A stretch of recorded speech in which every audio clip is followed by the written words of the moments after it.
one. Hello, everyone. Welcome to the Take 3 podcast. My name is Evan DeGraff. I'm your host for today's show. Let's run down this awesome panel. First off, we have the commissioner of the Worldwide Movie Trivia League, Chris Dolman himself, Skywalker, he likes to say. How you doing? I am doing well, and we're in for a fun one tonight, guys. You guys are going to love tonight's show. But speaking of Worldwide Movie Trivia, real quick, I'm going to quick set this off here. We're just about done with the tournament, and I'm happy about that. Yep. While I'm not as happy as you are with your big grin on your face, which kind of scares me, Matthew Kearns, the man over there, your episode of the Movie Fandom Show just released with Chris Clark himself for Batman Returns, a movie I kind of respect. How you doing, Matthew Kearns? You can leave the plugging of that show to me, sir. All right. But besides that, I'm doing well, but not as well as I'm doing every other Wednesday hosting the Movie Fandom Show right now. Jesus Christ. Well, throwing it over to his guest of the Movie Fandom Show this week, Chris Clark. You could argue this is a very special moment for Chris Clark. How are you doing today? How you doing, Evan? We are with somebody that I guess if you're part of the Movie Trivia Schmoedown Facebook group, I'm a huge fan of. I cannot wait for this. Stop talking about me, Chris. Throwing it to the other guy, the only person not from the United States of America. Oddly enough, usually we have a worldwide panel, but I guess not today. Kees, how are you doing, bro? I'm doing well, representing the rest of the world. Unlike you guys, and also we are probably going to have someone else join who also is from the US a little later on in the show, hopefully. So that's going to be fun. And now let me introduce our special guest for today. I'm super excited. I know the rest of the guys are. William Bibbiani, the host of the Cancel Too Soon podcast and writer for Crave.com. How are you doing, sir? I'm doing great. Thank you, everybody, for having me. Growl, growl. Growl, growl to everybody. Growl, growl. One quick point of order. It is craveonline.com. So if you go to crave.com, you might not find my writing. But yeah, no, it's a pleasure. And thank you for having me. This is going to be fun. Awesome. I think all of us appreciate having you here. But with that being said, Kees, start us off with some news. Oh, there's news, of course. Yes, there was a lot of news actually this week. A lot of big stories. And the first story, well, people told me to put this on the list because apparently it is important for you guys in the US. I have no idea about this because it's the AMC Movie Pass. AMC, of course, is not a theater chain over here, but over there, Evan, you know some stuff about this. Talk about the AMC Movie Pass. To clarify, it's not the AMC Movie Pass. It's Movie Pass, which is a company that is to a surplus of theaters. So Jacob London, the man from Australia in our group, is here to help us out. So what happened was Movie Pass dropped their subscription price down to $10 a month, which is crazy if you think about a bunch of the other streaming services like Netflix and stuff, which don't even show movies in the theater and whatnot. So here's the rundown. Movie Pass is a subscription service much like Netflix or Amazon Prime, but instead of offering the movies in your house, they offer the theater experience for one low monthly cost. How it works is when you're at the theater, the mobile app recognizes it and allows you to choose your session. Once you've chosen the movie and what time you wish to go, Movie Pass will upload the cost of that ticket onto a special credit card that becomes part of the subscription.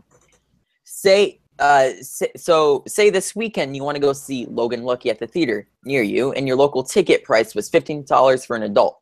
At the start of each month, you'd pay Movie Pass $10, and then when you want to see Logan Lucky, they'll put $15 onto your credit card. That you'd go use to pay for the ticket. So you might be wondering, why are AMC having an issue with this? AMC are still getting the $15 for a movie ticket like they normally would, and the customer is going to movies for less, meaning they're more likely to spend money on candy and drinks and whatnot.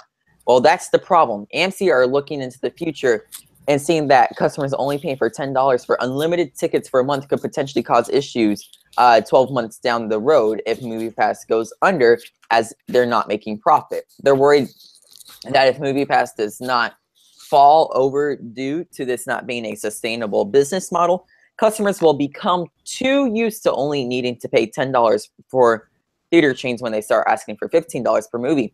they're not willing to spend that.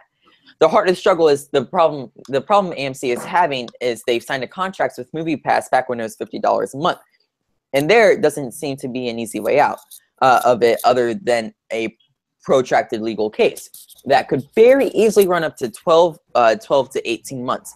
The twist, however, in the case is how it seems the only way that AMC could ban Movie Pass is banning all MasterCards, as Movie Pass is technically a credit card from MasterCard.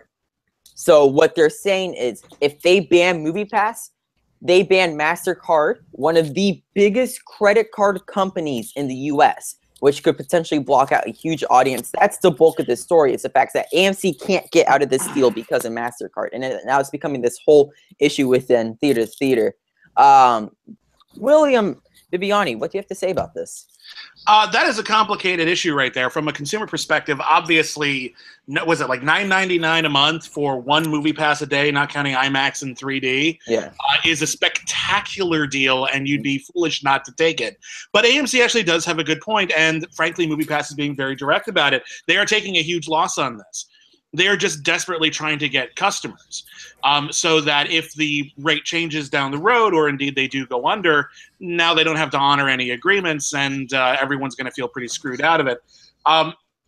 In a perfect world, I think the best thing to do for AMC theaters to do would be to embrace this and to just drive up the attendance. They need attendance, and they make more money on their concessions anyway. If people have more free money available, like when you go to a movie theater, you know, when you're young, you might just be going with you, or you and a date, or you and maybe one or two friends, and you're not paying for all of them. If you're going with family, I mean, you know, like two parents and two kids going to see a kids movie nowadays can cost you over $60 depending on where you go. You don't have a lot of money left over for popcorn. So it really would be in AMC's best interest, I think, to drive down their ticket prices in general in order to boost attendance, because otherwise they do run the risk of losing the industry. I know we like to think that movie theaters are forever. We thought the same thing about video stores. There will always be a market for them, but they won't always necessarily be everyone's go-to destination. It's a very good point. It's AMC trying to juggle the battle of what's right for a company. And it's a very weird struggle that they have to go through here. Matthew Kearns, what are your thoughts on this?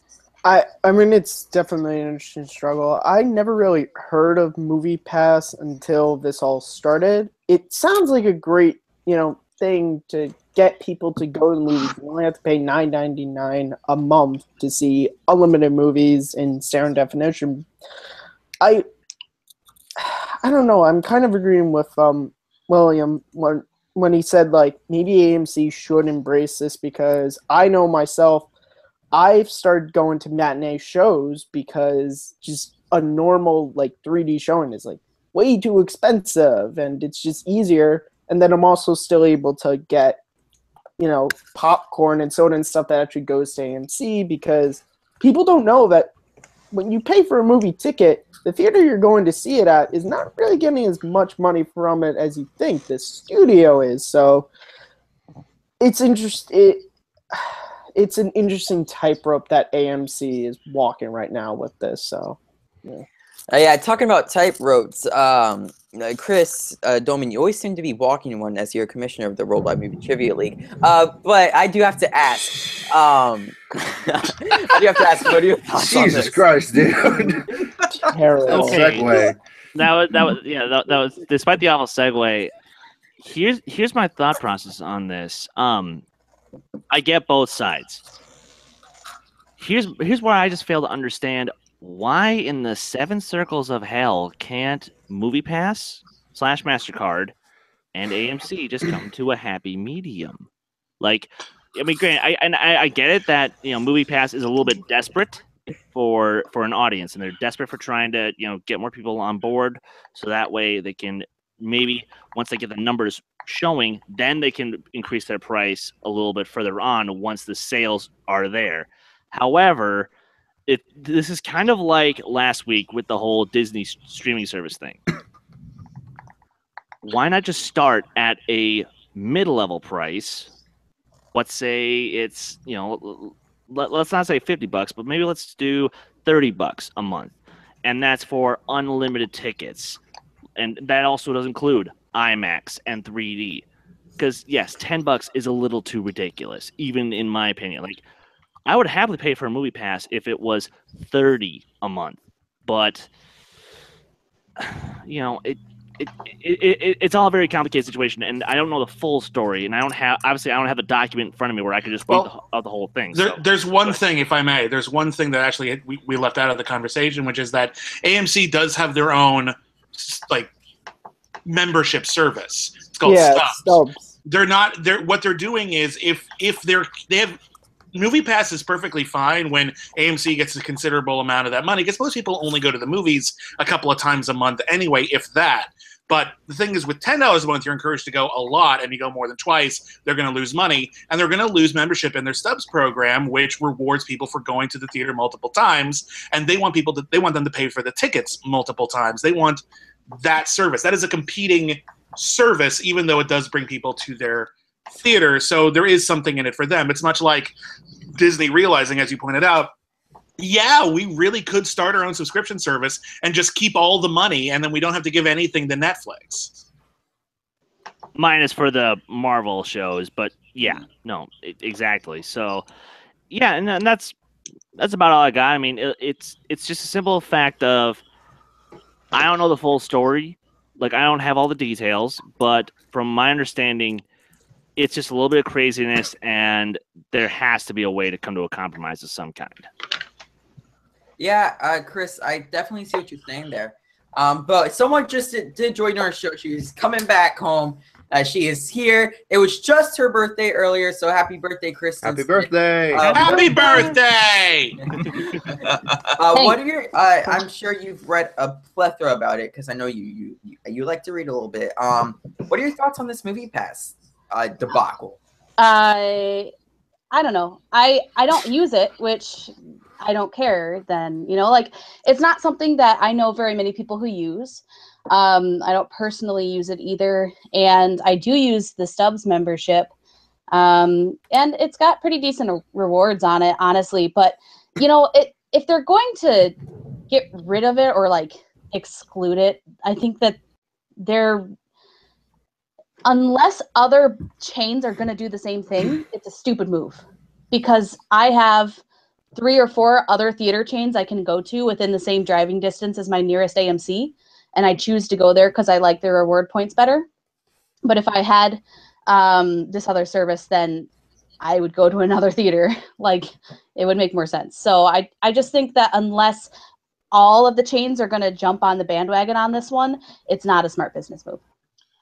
Which actually brings up a really good point, actually, just real fast. Not everyone is lucky enough to live within driving distance of a whole bunch of different movie theaters. So there is the potential that if you are in a community where the only major movie theater within convenient driving distance is an AMC, and they rely on that particular demographic, just the people who live nearby, if everyone's paying $10 a month, that theater is going to lose a lot of money. That's very true. Kees, as you live in the Netherlands, you have an outsider's point of view on this. Yeah, I just want to show this.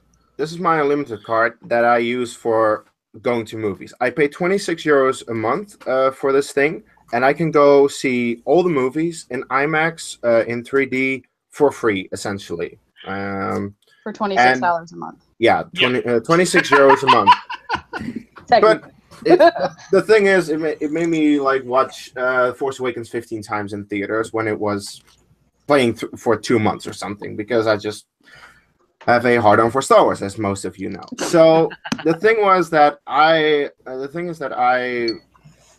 pay 26 euros a month to see any movie. I also get a discount on my food and drinks, 25% on costs. So that's pretty good as well. And I'm like, why hasn't the US figured the same system out yet? Because it's an awesome system. On the other hand, though, now I suddenly get your guys' point about all the different theater chains, because we have different theater chains, but our country is way smaller. So it's a lot easier for us to get to movie theaters, because I walk for 8 minutes and I'm at a theater. I can travel to an IMAX theater that will take me about 35 minutes. So yeah, our country is a little bit smaller there.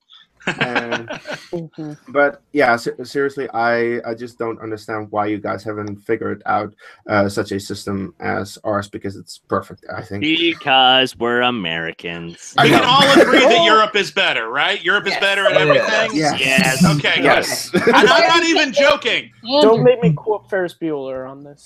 Okay, all right. But I'm not Europe is European. I don't plan on becoming European. Okay, so Chris Clark, you've told me yourself you don't really go to the movie theaters that much.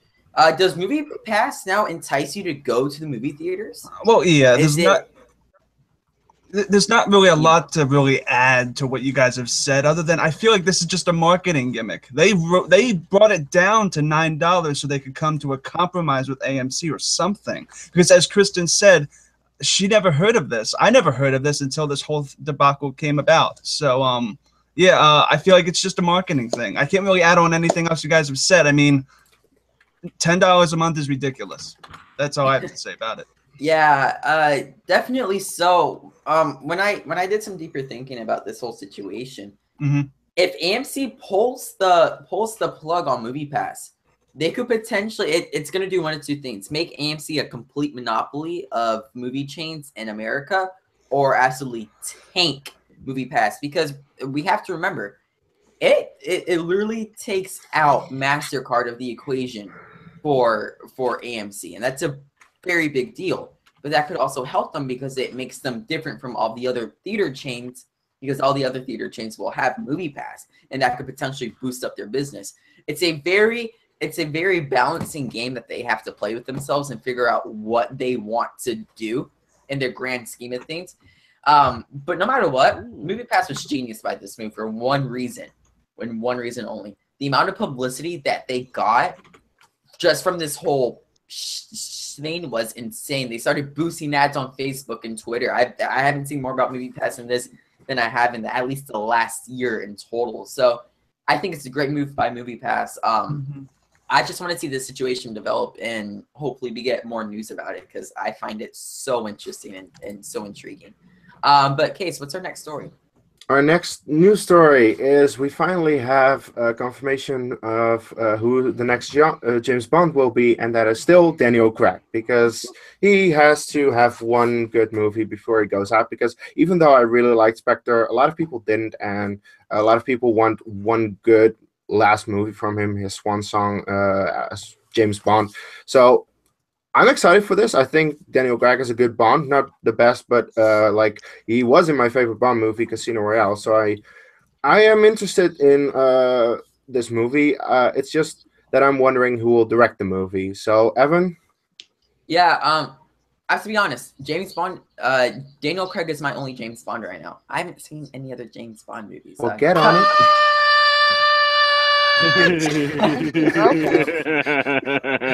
We're gonna fix that soon.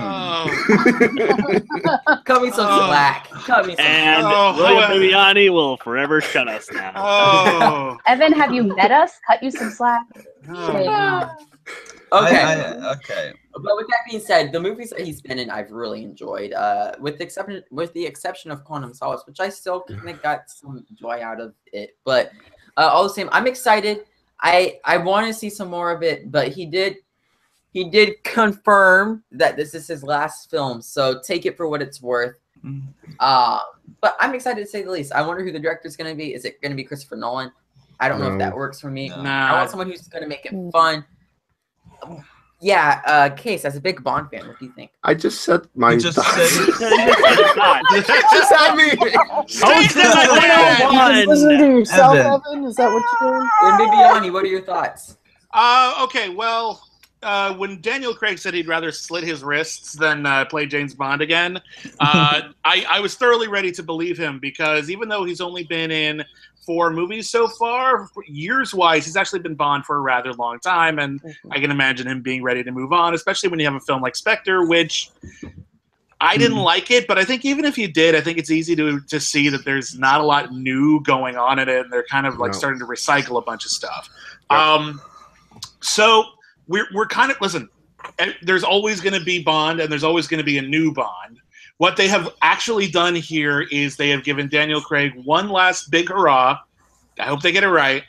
and then they have simply postponed everyone's anxiety and all of the interminable casting rumors that we are going to get the next time it happens. Because even when Daniel Craig said he might not do it, immediately we were like, Tom Hiddleston's going to be the next Bond. No, he's not. No, he is not. And I also I love that everyone thinks Chris Nolan is going to make a Bond movie, and I know everyone would like him to. The Broccolis are never going to get an auteur to do a Bond film. They want to have complete control over James Bond, and this is the reason why people who have said they'd like to do it, like I think Tarantino said he wanted to do it, I think Spielberg said he wanted to do it, but once you get someone with that much clout and that much power to come in, they're going to make the movie they want to make, and the producers would be stupid to say no, and then they'd lose money, and it's not worth it. So you're going to get probably someone, again, like a Sam Mendes, a respected, maybe even award-winning or a director, someone who's done some really fascinating work, but who isn't so huge and isn't so blockbuster that they can't be turned down by the producers. To be fair, Steven Spielberg did his version of Bond with Indiana Jones. Wow. Yeah, that's true. Yeah, fair enough. In theory, but Chris Clark, as a big Bond fan, I know you're not a big fan of the Daniel Craig movies, but you also like Daniel Craig as Bond. What are your thoughts on this? I do like Daniel Craig as Bond. The thing with the Bond movies is you said that you want it to be directed by Nolan. They all feel like Nolan movies anyway. That's my big problem with them. They don't have the personality of like On Her Majesty's Secret Service or Goldfinger. I just want them to go back to that. I want to see the Bond girls again. I want to see more gadgets. I want it to feel like a classic Bond movie. And I hope that this new interpretation or this new Craig movie does that. And it's not Spectre, and it's not Quantum of Solace, and it's not Skyfall. That's my take. Yeah. Okay. Well, that's your take. I know Kristen Smith kind of does have a different take than you do. What are your thoughts, Kristen? I hope it keeps not putting Bond girls in there that are stupid, helpless females, and keeps putting ones in that are more like what the Daniel Craig Bond girls have been. They've been a little more independent. They've had their own personalities. So I appreciate the new stuff for that reason more than I appreciate some of the older movies. Now, Daniel Craig might not be the best Bond, but I like the take that they have on him. They're making him a little more realistic. And I like the cars and the gadgets like everyone else, though. So those can come back. That's fine. But no, I mean, I'm happy to see him come out, hopefully on a good note. But I honestly want to wait to see who the director is and who the writers are before I get excited about this. I believe they announced the writers. It is the same writers who did most of the last Daniel Craig ones. So Okay. that will be, yeah. Well, that'll be fairly a little interesting more itself. excited. Yeah, that'll be fairly interesting itself. But Matthew Kern, someone who does like the cars and the gadgets, what are your thoughts as Daniel Craig coming back for Bond? I don't think I've ever once on this podcast ever said I'd like James Bond for the cars and gadgets, but never mind. Indeed. Look, segues are hard. I know it. Especially when you suck at them like Evan. So that's my point. I only speak truths on this. You guys know this. Like live action Lion King. I only speak the truth. Listen, Craig is a very good Bond. He doesn't even crack my top. Really, it's Connery and Brosnan and Dalton. But when he said he would rather slit his wrist than play Bond again, even though I know on the Stephen Colbert show or wherever he said, "Oh, I was just kidding." Like, were you, man, or were you not kidding? And then they were like, "Yeah, but Daniel, listen, we're gonna give you a shitload of money if you do this." Then he was like, "Okay." I hope he goes out on a good Bond film. It would be great. We're gonna have to wait and see who the director is, especially if it's the same writers who did Spectre. So. All right, well, Chris Dolman, I saw you flirting with sunglasses over there earlier. Why was that? It was just, towards Clark and the whole Bond girls thing. Look, now, let me make this clear. Some of my favorite Bond movies are the Connery and Pierce Brosnan films.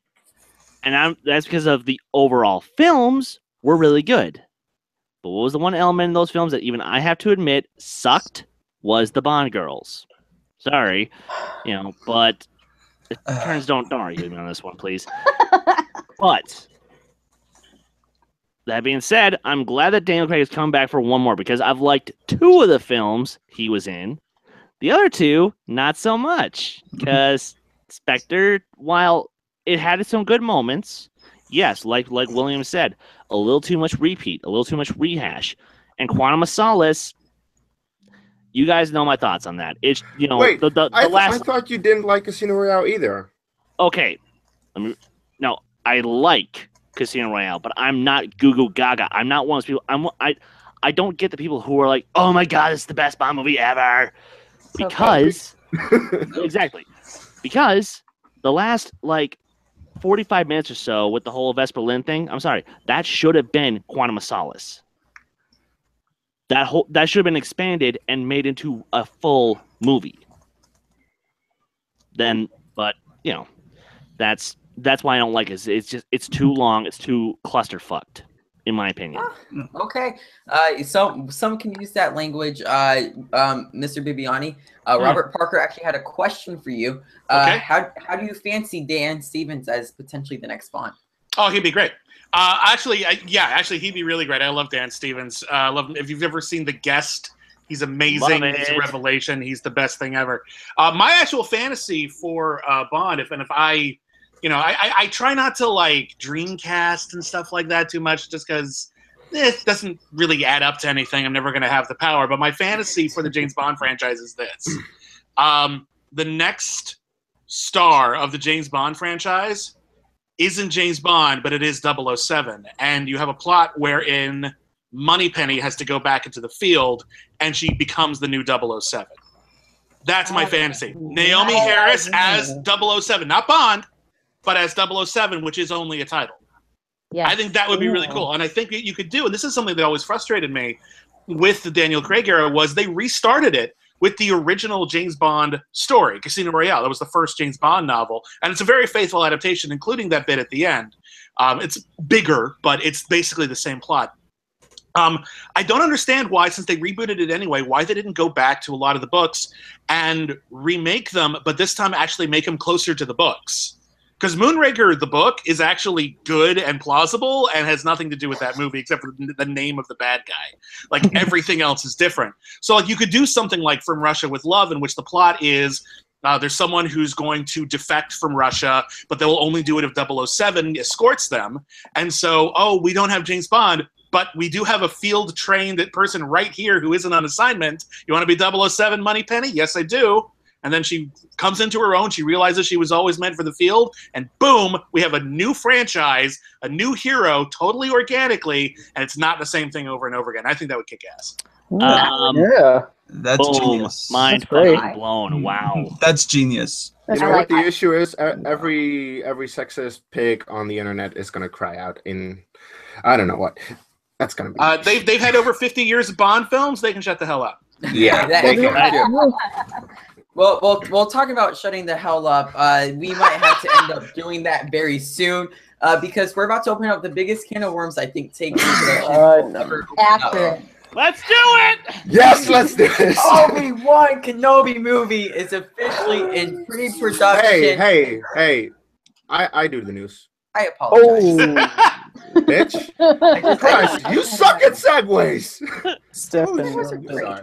Anyway, guys, it's time for I don't know what. We're going 12 rounds on this one.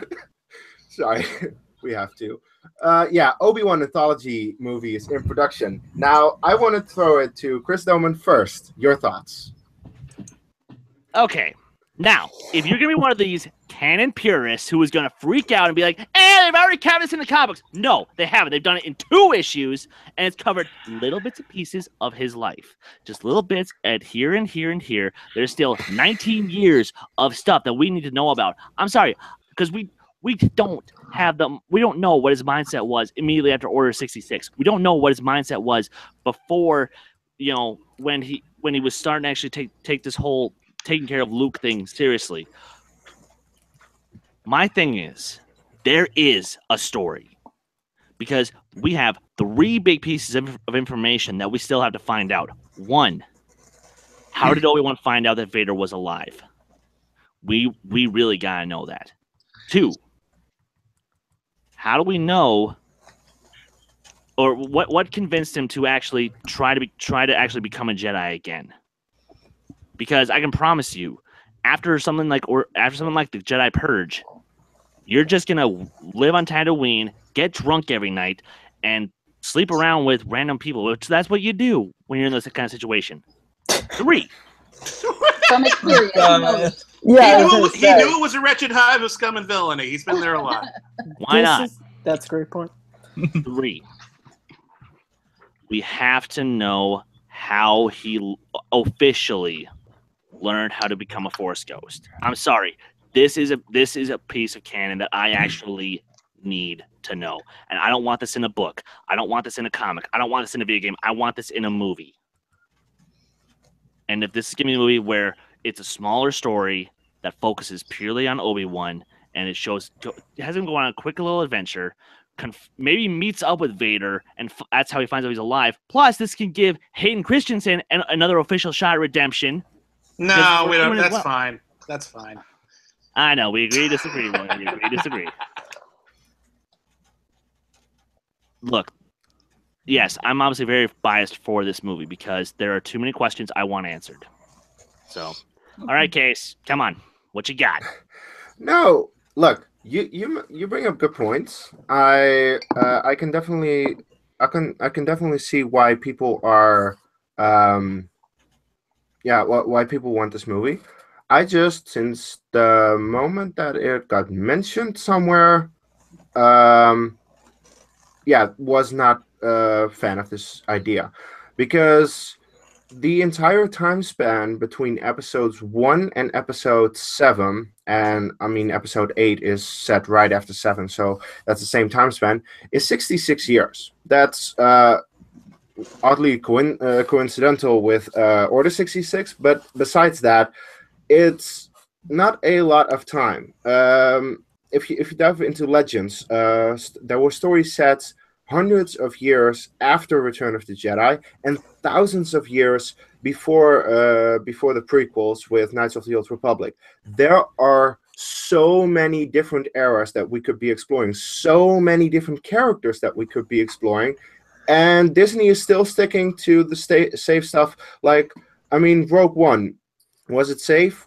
Kinda.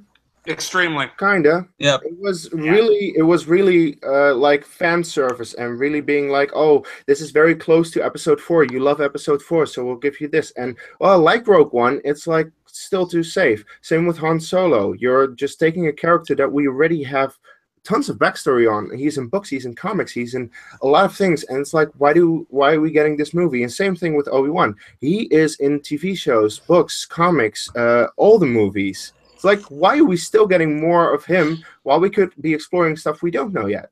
So that is the reason I'm against this movie, and I'm like, okay, well, we finally have the news that it is happening, and okay. I just don't want to. Yeah, Kees, I see your issues. You keep asking why, and in Disney's eyes, it's one reason only: money. Money. You can put Darth Vader in an Obi-Wan trailer. Exactly what they did for Rogue One. If you go 1,000 years in the future, 1,000 years in the past, you can't put anything in the Skywalkers in the trailer. That's not going to make nearly as much money as an Obi-Wan movie is going to be. Yeah, no one's going to want to see those movies. No. People are going to want to see them, but they're not gonna make as much money as a Rogue One or an Obi-Wan movie per se, in my opinion at least. But it's not that Disney has an issue with making money. But they keep wanting to make more. If you dive deeper into it, there's a reason why why they're super greedy and whatnot. I want to move on to Matthew Kern's a big Star Wars fan. What are your thoughts? Okay. I'm so excited for this movie. I have been one of those very vocal fans who has been waiting for this to be announced. All I need is just the confirmation that Ewan McGregor's in it, and I will be even happier. But just here's the thing, Kees. I'm a huge Star Wars fan. I'm not so much in current canon, but in more Legends. I enjoyed having stories about characters that didn't have to do with the Skywalker story. But the thing is, Disney is a business, and they want to reel in people and fans to these anthology stories, these Star Wars stories with fairly recognizable stuff, and then they can start, once they have people hooked into that, people are looking forward to the anthology films as much as they are the saga films, then they can start telling these stories about the Old Republic, about Pondo Baba, whoever they want to tell a story about. And especially with Obi-Wan, I've never read the comic. There's an interesting story, I think, to be told there, even if you take the one from Legends, where he originally lived on the Lars homestead until Owen Lars got super pissed because he was like, you left this kid with me to watch over him. Leave, creepy old Jedi. Go away. You can have an interesting story there where it's more of a less That of sounds a like a sitcom. You can have an interesting drama where it could almost be kind of a fight between which way is it right to raise Luke, which I think could be interesting. And then you could have like fight with Tusken Raiders, because that'd be really cool to see Obi-Wan fight Tusken Raiders. So I'm looking forward to this movie. Good. I can clearly tell you seem extremely excited about it. Kristen Smith, what are your thoughts? Okay. My thoughts are, I want this movie to happen very badly. Here are my reasons. Because Ian McGregor was one of the only very good things about those prequel movies. Does he not deserve to be in a good movie? Give him a good movie. Like, this man worked so hard to make bad dialogue sound good, to make working with people who were not directed well act well, and he made things that were completely implausible believable to me. Like, he did a very, very good job with those prequel movies, and he shouldn't have, because there was so much stuff going against him that it makes no sense why he could put out good performances in those cases. Also, I just really love Ian McGregor. Any chance I get to see him, more than happy to do that. So give him a good movie. I don't care if it's, 5 years from now. I want it to be good. If it's going to be shit, then I don't want it. Make it good. Yeah, that sounds like every single film in Hollywood. If it's going to be bad, don't give it to me. If it's going to be great, give it to me. Matthew, Chris Clark, what are your thoughts? Well, look, I can see Case's argument. I can see Chris's argument. An old proverb says, if there's a story to tell, why not tell it? So, I mean, like, you'll eventually get to the stories that you want outside of the main, like, Obi-Wan or Darth Vader. Yeah. Yeah. We'll eventually get to that, but I mean, right now there's still like fetuses. There's still fetuses in the wait, you know what I mean? It's I don't. Well, I mean, it's still young. It's still Abort young. metaphor. Abort metaphor. I'm aborting it. It's still. Wait, did you just avoid the metaphor? All right. Guys. We're going back on track. Chris Clark, Everyone, we apologize. And we're moving on. No. Yeah, but I mean, they're very young. They're very young in the business. So, I mean, they're just doing stuff to get the money. And then, I mean, you'll eventually get those stories. I have no problem with an Obi-Wan movie. That's my take. All right, that's completely fair. My take is this. Ewan McGregor was the only redeeming quality of the prequels for me. That was fantastic. Not the only. For me. For him. Yeah. Just for me personally, I thought he was a really good Obi-Wan Kenobi, and I enjoyed his performance. He's very captivating as that character. So I think as long as he is acting in this film, I will be continuously hyped for it. That's my take. Moving on, do we have time for next story? No, Hey. Big guest on this. Big guest. Come on. Grab. Oh, okay. It's my turn. No one Okay. just lost their job. It's your podcast. If you want to move on, we can move on. Look, I like Star Wars as much as the next person, as long as the next person doesn't love Star Wars with every inch of their being. It's a fun bunch of movies. And I got to tell you, we talk about how, okay, they keep doing these interquels, these prequels, doing the same characters over and over again. And I've heard from a lot of people, and they're just doing this for now, and then they're going to be able to do crazy stuff later. When? Because they're planning these things years in advance. Yeah. We've already had Rogue One, which was a Mad Libs of a Star Wars movie. It answered a question no one thought to ask for decades, and it turns out the answer fits really tidily into this one spot and doesn't affect anything else. So as much as it was fun to watch, I didn't really think it was a super interesting film. You have Han Solo, which, okay, I like Alden Ehrenreich, so let's hope that's good. But, I'm down for another Obi-Wan movie because Ewan McGregor, you're right, he is probably the best thing about the prequels. And there is potentially like some fun stuff you could do with just him. Maybe it's sort of like a samurai or Western movie where he's trying to stay out of Jabba the Hutt's business, but he gets dragged in for one last mission, but he can't let anyone know he's a Jedi. There's a potentially fun kind of tale you can tell there. I'm not sure all the questions that were brought up are ones I think are particularly interesting, like how he finds out Vader is alive. Everyone knows Vader is Emperor's right-hand man. He probably just heard it on like the news hologram at a bar, and he got really mad and started drinking. Like, I think that's probably most of it. I don't think necessarily his whole time on Tatooine was spent doing anything super interesting. I mean, I don't know if Yoda spent all of his time on Dagobah, you know, kicking ass. I think he was mostly just hiding out and being cool. And honestly, if we're going to ask why, you know, see when and where Obi-Wan learned how to become a Force ghost, then I want a hell of a lot of information about how Darth Vader figured it out with absolutely no training whatsoever. Okay, and fair enough. Sorry, real quick. So, let's spoiler for this week's Reactor Summit. We got to talk with the commish. Awesome.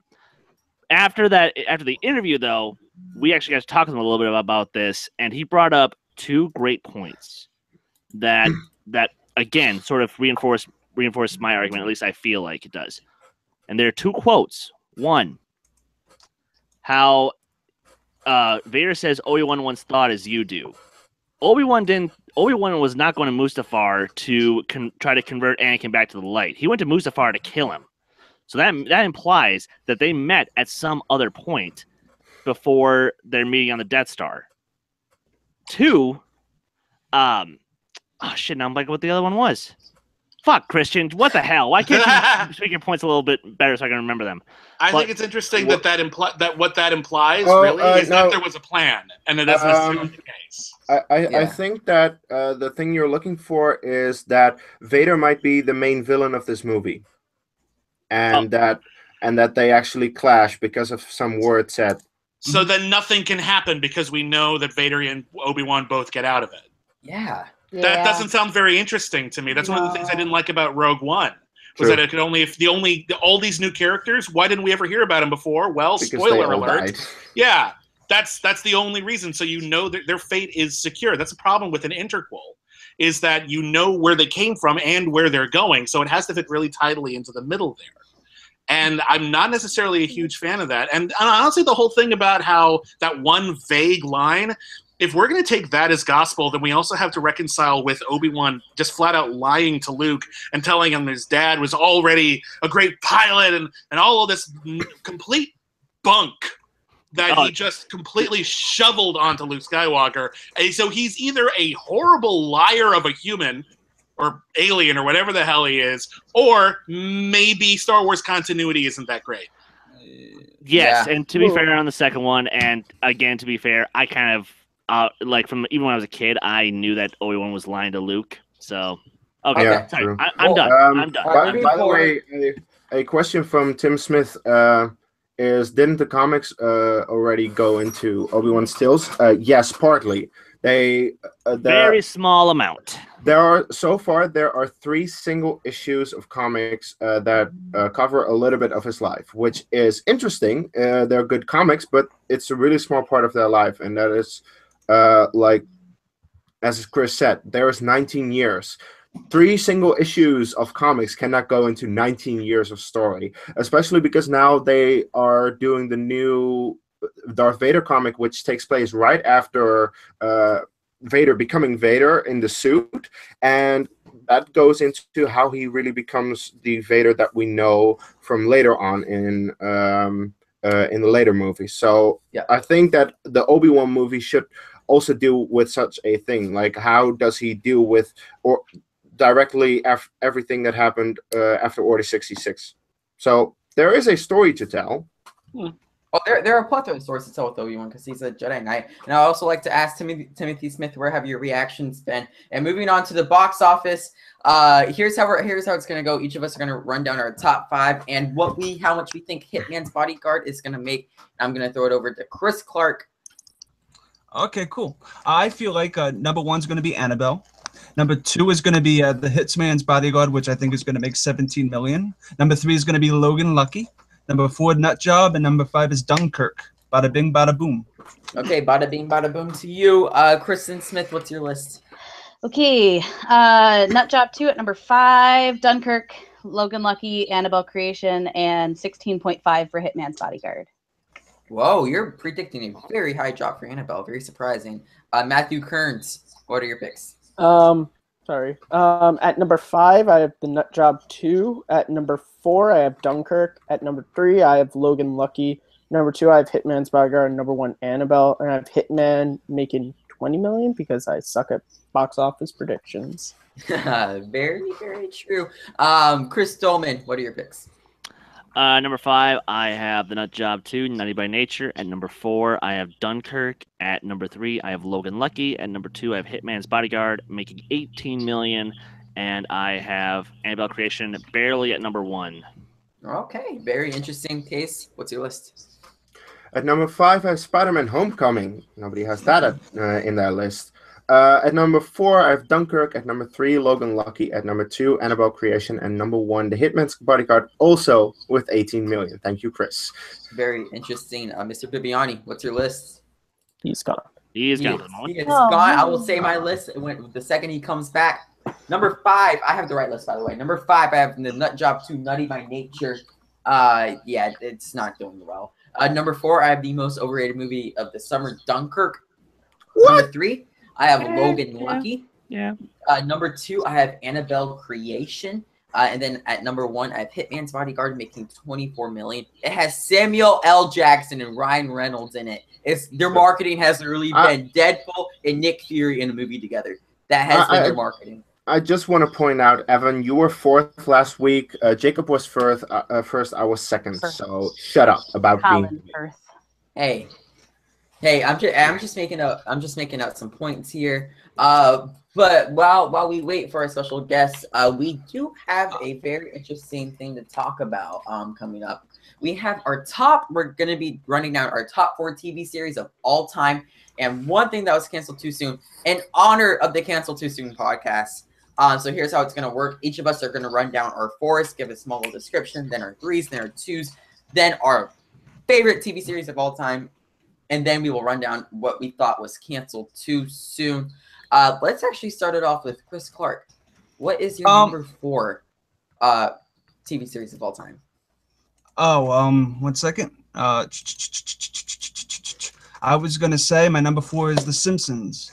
The Simpsons is a show that I feel like it's one of the best comedies, sitcoms ever made. It's funny. It's animated. A lot of copycats like Family Guy, but Simpsons pioneered the whole animated sitcom of the late 90s to today. Yeah.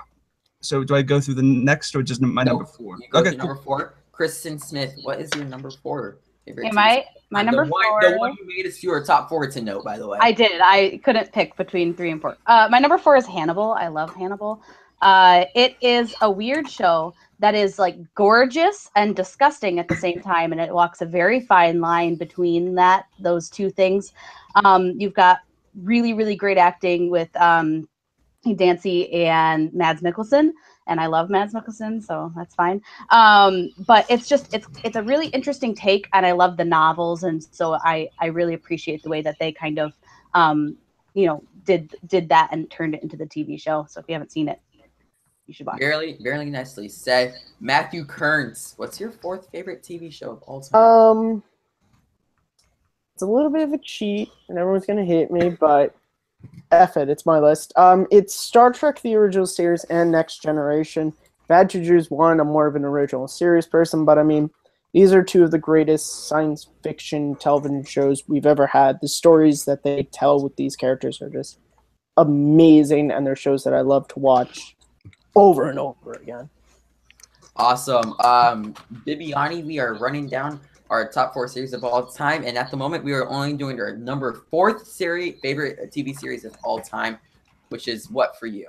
Oh, okay. I didn't realize I had to rank them. Let's see what I got here. I'm going to pick one that maybe isn't the best series of all time, but it's one that I can watch over and over again, and it still makes me laugh every single time. I think it is kind of the perfect sitcom ensemble cast, at least until, sadly, one of the members of that cast passed away. It's News Radio. Thank you. Ooh.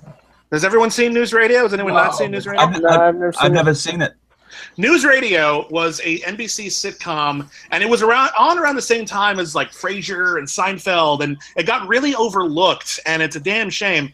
It had Dave Foley, Stephen Root, Phil Hartman, Andy Dick, Joe Rogan, a whole bunch of really, really talented people on it, and it was just the ins and outs of a New York 24-hour news station.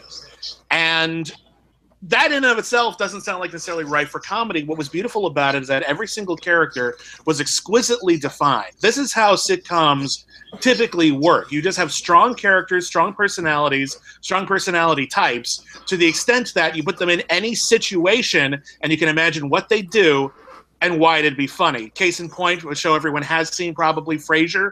You imagine Niles, this effete, stuck-up guy. Yes. Okay. You imagine him at a heavy metal concert. Boom, you got a whole episode.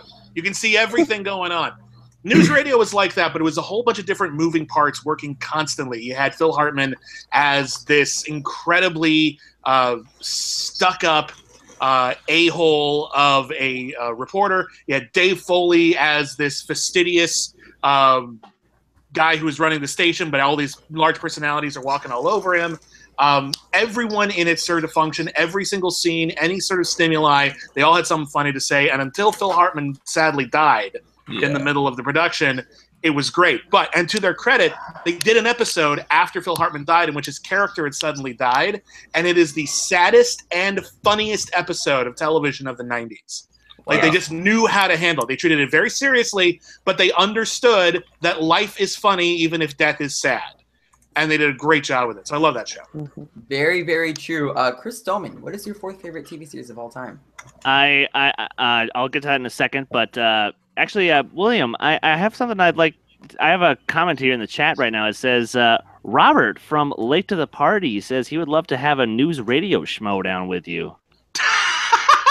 As long as it doesn't cover the John Lovitz years, I'm good. Right? Although, to be fair, John Lovitz was still pretty funny on the show, at least I thought. But obviously he was no Phil Hartman. But they just never quite got their groove back, I think. Never quite, sadly. But my number 4, look, if you guys don't know, I used to run a fucking Star Wars podcast. Yes, Star Wars, The Clone Wars. Why? This show built so much lore and built up so much of the galaxy for me.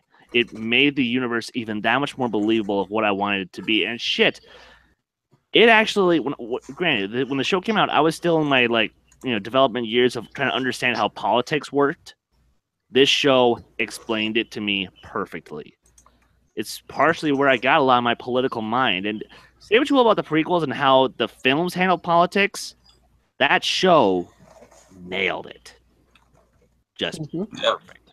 So that's definitely a debate to have. Case, what is your fourth favorite TV show? All right, because of that, I'm changing my number 4 because I was between my number 4 and my number 5, really debating what do I put at 4. So I'm putting Star Wars Rebels at 4 because Star Wars Rebels is better than Clone Wars. That is my opinion because I absolutely love Rebels. I mean, yes, there are some filler episodes, but the great episodes they have delivered are amazing. Some of the best moments in Star Wars I consider, like Twilight of the Apprentice, is fucking phenomenal. I love that episode. I've seen it so many times, and I cry every time that Vader says Ahsoka when his helmet is cut, and it's like, oh my god, this is so good. It's better than some of the movies. So yeah. Right now, people are saying that those are some fighting words, Case, but I actually I kind of agree with you. So that is very fair as you say that. Look, I'm going to say this right now before I say my list. I am not a big TV buff like I know some of the people are on this panel. Me neither. Hence why my fourth is kind of a choice that might cause some cringe, but I grew up with this. This is something that I watched with my mom every time it came on. It's a reality TV show, actually. It's Big Brother. I get some weird reactions from it, yeah, but I think the way how they're able to produce this show and be able to create the drama within it, I find that the producers actually do a fairly decent job of what they do, and I just find it very intriguing and very involving. So with that being said, Chris Clark, what is your number 3 favorite series of all time? My number 3. Did you get Kristen? Yeah. Oh, okay, Yeah. cool. Oh, Yeah. cool. Awesome. Oh, Hannibal. yeah, but cool. Three for me is Frasier. Bibbs was talking. Ah. Yeah, Bibbs was talking about it, but Frasier is such a smart, funny sitcom. It's so well written, and it's kind of forgotten these days. With Seinfeld, it came out with Seinfeld and How I Met Your Mother and Friends. It kind of has gotten overshadowed a bit, but Frasier is just so smart and funny. Kelsey Grammer kills it, and you have so many great farcical elements of that show that just make you burst out laughing. Like there's this one where his boss thinks he's gay. There's another one where his dad thinks he's gay. There's a lot of great. There's the thing with there's a whole ski lodge episode where it's just a bunch of farce that's fantastic and hilarious. I love Frasier. Alrighty then, Kristen Smith. Yep. What is your third favorite? Number 3 is Battlestar Galactica. I love Battlestar Galactica. Yes. The original or the reboot? The reboot. Ah. Yeah. Poor Bibbs. It's a better show. It's a better show. It is. It is. Is The it? original is kind of campy and wonderful, and I love it for what it is. But the reboot is just damn good television. I mean, it was the first show that me and my husband binge watched after we got married, so it kind of is like a special thing there. Aw. But it's so cute. We watched space TV. It's nice. No, That so was I a mean, genuine awe. I'm sorry. Don't I'll take apologize. your genuine awe. I'll take your genuine awe, and I'll just like put it here. No, it's got like that nice feeling to it now when we rewatch it, but it's got great characters. It's got really cool action. The story's just really neat. The last season is what it is. Some people don't like how it ended. I didn't have a problem with it, but I just think that they created some like really awesome characters, and I mean that's all I want is good space TV and sci-fi, and there's not enough of it, so make some more great sci-fi TV. Nice. Matthew Kearns, what is your third favorite television series of all time? Well, before I get to that, Kristen, but does it have Face from the A-Team? No. It does not. No, the original did. But at number 3, just for people who I love Star Wars Clone Wars, I separate like animated and live action. This is just a live action list, so I won't have any animated shows, so don't question me about that.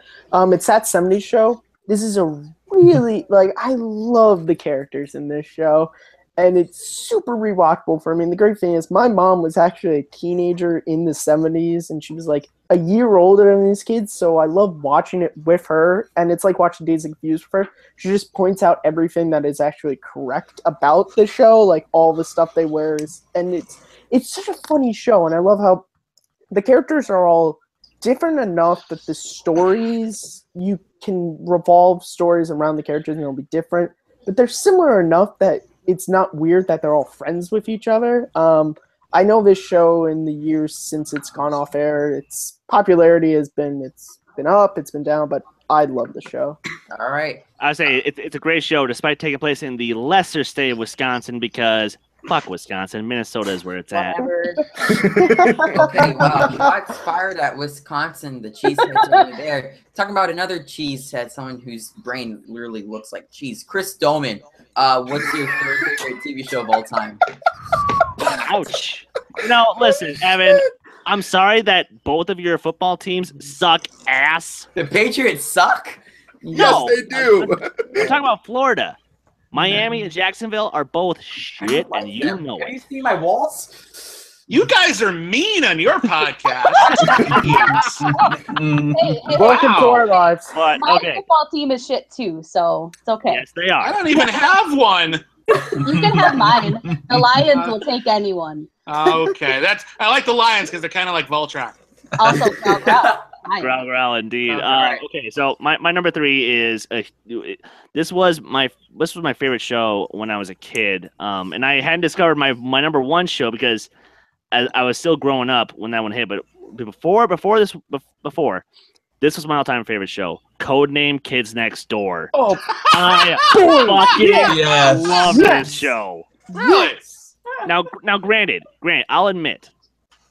Sometimes they use a little bit too much parody, and they try to based many of their episodes off of existing stuff. Like they had an episode that was Empire Strikes Back. They had the sled walkers, they had like these bus walkers, they had sled wings, and they had this big epic fight. But still, when they did it right. They had great characters that I still love to this day. And I actually went back and watched it about 2 years ago. Watched the whole thing. I'm like, yep, I still love this show. So Do you get tears at the last episode like me? oh god, Yeah. oh god. Chris, you and me, we're gonna fanboy about this show after this show. Good. I was gonna say though, but Bibbs, I'm assuming you're somewhat familiar with it. I know of it. It was on. I think that was on when I was in college. So it was a little bit after my time. I was watching like kids programming at the time, like I was watching Invader Zim and stuff. But that one kind of flew under my radar, so I missed it. I've never heard anyone talk about it so passionately. I guess I'll have to check that one out. I think that was just a slightly different generation. Probably so. Kees, what is your third favorite TV show of all time? Okay, yeah, this is probably also on other people's list here, especially Dolman. Avatar: The Last Airbender. Yes! One of the best animated shows ever. Came to a perfect conclusion after 3 seasons. The 3 seasons, all of them counted. All of the seasons were perfectly made into like water, earth, and fire. It was perfect, and just the finale of that show is so amazing. And let's not talk about the 2010 atrocity that was made about it. Nope. The what? Oh, I'm sorry. Yeah, no. There was, Exactly. Do not. I don't remember that. I skipped 2010 altogether. I'll definitely take that. My third favorite TV show of all time is still Star Wars Rebels. Again, like I said, I don't watch a lot of TV, but I was there at Celebration. Before you guys make any jokes, I was there at Celebration when they showed that first episode. It's just whenever you're sitting there in a crowd of people watching something, it just makes you love it even more. When you have everybody there, and for me, it elevates it. And I feel like the storytelling and the characters have been absolutely stellar in the show. The story writing with this Star Wars universe compared to Clone Wars lovers, has been top notch. And I just really love the stories that are involved with that show. William, the Beast Bibbiani, what is your third favorite TV show of all time? Oh, it's the Star Wars animated series Ewoks. No! Yes. No, it is not. All this love for Star Wars. Yes. I love the Genndy Tartakovsky show. I'll say that. Thank you. Thank you. I thought that was better than the other ones. But anyway, So my number 3 was a show that had an enormous impact on me personally in terms of shaping not only my sense of humor, but also sort of the way that I consume media and the sort of media that I was exposed to, which I hadn't been before, and that's Mystery Science Theater 3000. When this show came on, and like it was already on like public access in the late 80s, but when it was on cable in the early 90s, there were like legends people were telling about it. Like, if you heard about this show, that's about this guy stuck up in space with robots and they watch bad movies, and it sounds like the stupidest idea you've ever heard, and then you watch it and it's the funniest thing you've ever seen. What's great about the show is it's hilarious. They wrote the hell out of every single episode. Every single episode is full of so many references that you can watch the same episode 10 years later and get another 20% of the jokes that you didn't get before. But also, what was really great about it, and what I really liked that they brought it back on, they lost this in the Mike Nelson years, and I think they brought it back with the Netflix show, is it was really didactic. It was a lot like Pee Wee Herman talking to the camera, or Mr. Rogers in a lot of ways. It was inviting you, the audience, in particular a young audience like myself, who really wanted to hang out with a bunch of cute robots and watch movies. It introduced me to different filmmaking techniques that would have whole segments that were just very informational about it. They sort of raised questions about the movies that we were watching and pointed out tropes in various genre films, particularly horror and sci-fi, that I might not never have noticed before, or at least I wouldn't at the time. And they showed me a whole bunch of movies that I was never going to see. The Amazing Colossal Man. I was never going to see Manos, the Hands of Fate. They introduced me to cult cinema, and that had a profound effect on what I would end up doing for a living. So I love MST3K, and it's definitely one of my top favorites. Hell yeah. Yes. Awesome. Good choice. Throwing it over. We are now going to our top 2 favorite series of all time. Chris Clark, what's your second favorite series? I know Bibbs loves this, and I know Chris Dolman loves this. I picked Buffy the Vampire Slayer. That's fun. Yeah. Oh. The thing is, for Buffy, the thing that Buffy, it started this whole story arcing through seasons. It gave us the first big bad. Buffy has so much. It did so much for television in general that, and like the first 3 seasons are amazing at the high school. Then she goes to college, and then you get the whole vampire effects and stuff. Buffy is a fantastic series. Yeah. All right, Kristen Smith. I agree about Buffy. Show of all time. By the way, there are only 4 spots. My favorite, second favorite is Parks and Rec. I rewatched this show more times than I probably should. We literally just finished rewatching it a week ago, and we already have started it back up.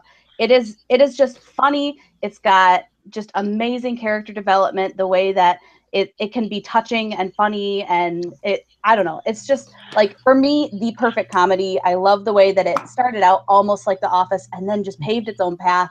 And it's got such huge rewatchability value. If you haven't watched it, I don't know what's wrong with you. It's literally my favorite comedy of all time. Wow.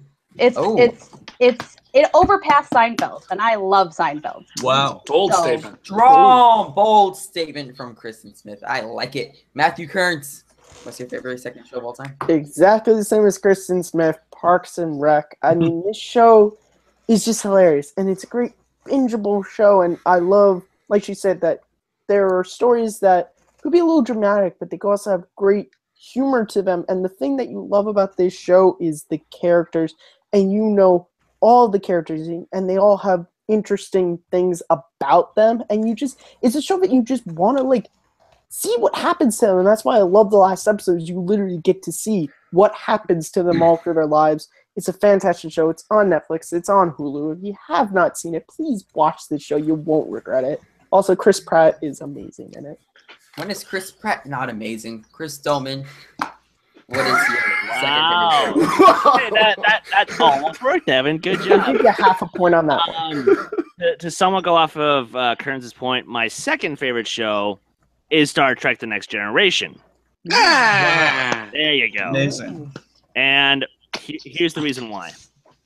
The only reason I have any hope left in humanity is because I want us to get to the point where we can actually meet some aliens, build some cool spaceships, and go explore the galaxy.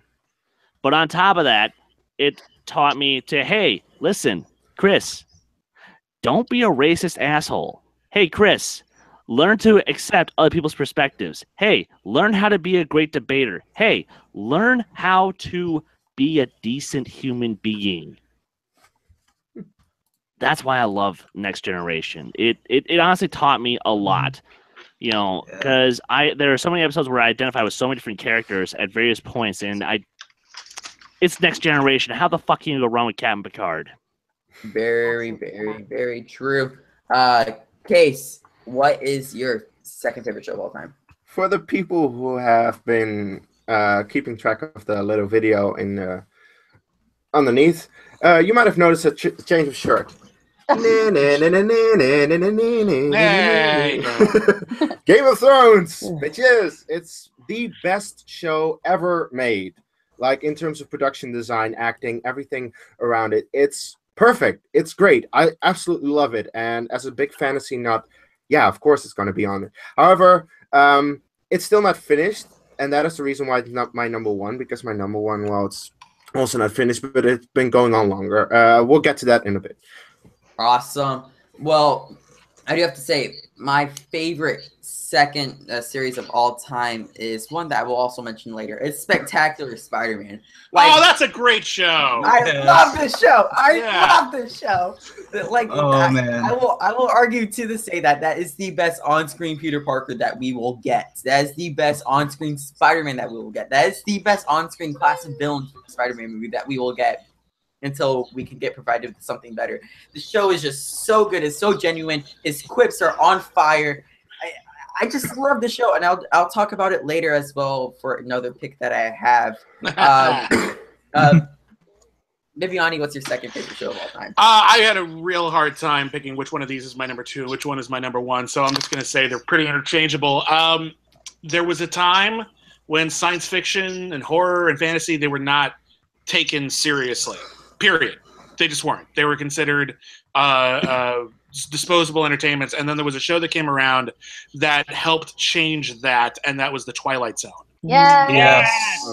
The Twilight Zone, there's a couple of duds in there. I'll never pretend otherwise, but the vast majority of The Twilight Zone are spectacularly well-written, short, excitingly produced, wonderfully acted in most cases, sci-fi, horror, thriller, fantasy episodes of television. And when you consider that it's an anthology series, and boy, you know, most anthology series go really up and down in their quality, just depending on the quality of the script, the quality of the director, the consistency the Twilight Zone had of tone, of content, of satire, of social commentary, and just the ability to blow your mind. I mean, you can watch any 10 episodes of The Twilight Zone, pick any 10 at random, and half of them are going to blow your mind minimum. They're so ridiculously well made. They've changed the way that I look at things, and I understand, you know, through the use of dramatic irony, I understand different things about the way that the world works. And it still holds up today. The vast majority of the episodes of The Twilight Zone are still highly entertaining, exciting television shows to this day. There's a reason why so many of them have entered into the pop culture lexicon, and people are aware of them, even if they've never seen the episode. Things like Burgess Meredith and his glasses, or the To Serve Man book. There's so many different aspects of the show that are just indelible, and I love it, and it needs to be respected. I can concur. I can concur with that. Chris Clark, I'm going to start with you. It's finally time. What is your favorite TV show of all time?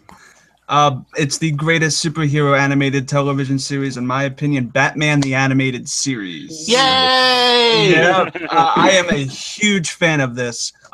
Each episode, I mean, there are a couple of duds in Batman the Animated Series, but what it did for the character of Batman and what it did for my childhood and a lot of people's childhood on this panel, this has done the stories. It's made the bad guys, the villains, more sympathetic. It introduced a new audience to obscure villains like Man-Bat and Mad Hatter, and the Clock King, who has a fantastic episode. This animated series revolutionized how we see comics on television. It speaks for itself. Yeah, Popcorn, going over to Kristen. Go over there. What's your number 2? My number 1. You're number 1. You're number 1. How did you not mention that theme song, though? Oh, yeah. Shirley Walker's theme song, though. Shirley Walker's music is amazing. Actually, it was Danny Elfman, but no, it's Shirley Walker. He did the intro. He did the intro. Yeah. Okay, For the first few seasons, yeah. That's okay. Yeah. That's okay. All right. My number 1 is Game of Thrones. And I know it's not done yet, and I know it's really high on my list, but I'm a book fan.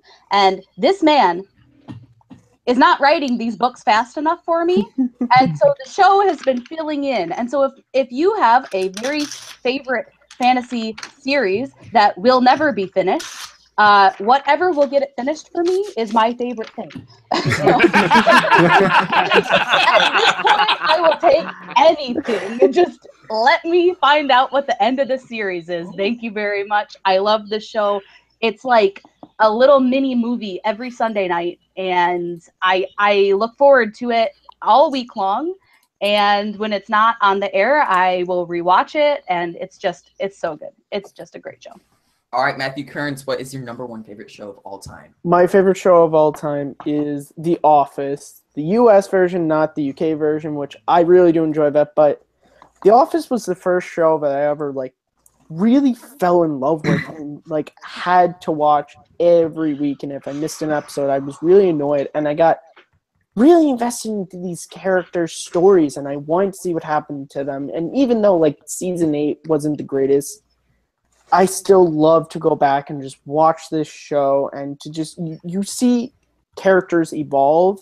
And I love the fact that this is a show where maybe they have main characters, but the whole ensemble, every member of that office, and they're all interesting, and it's a great show. If you haven't seen it, please go watch it. You won't regret it. It's my favorite show of all time.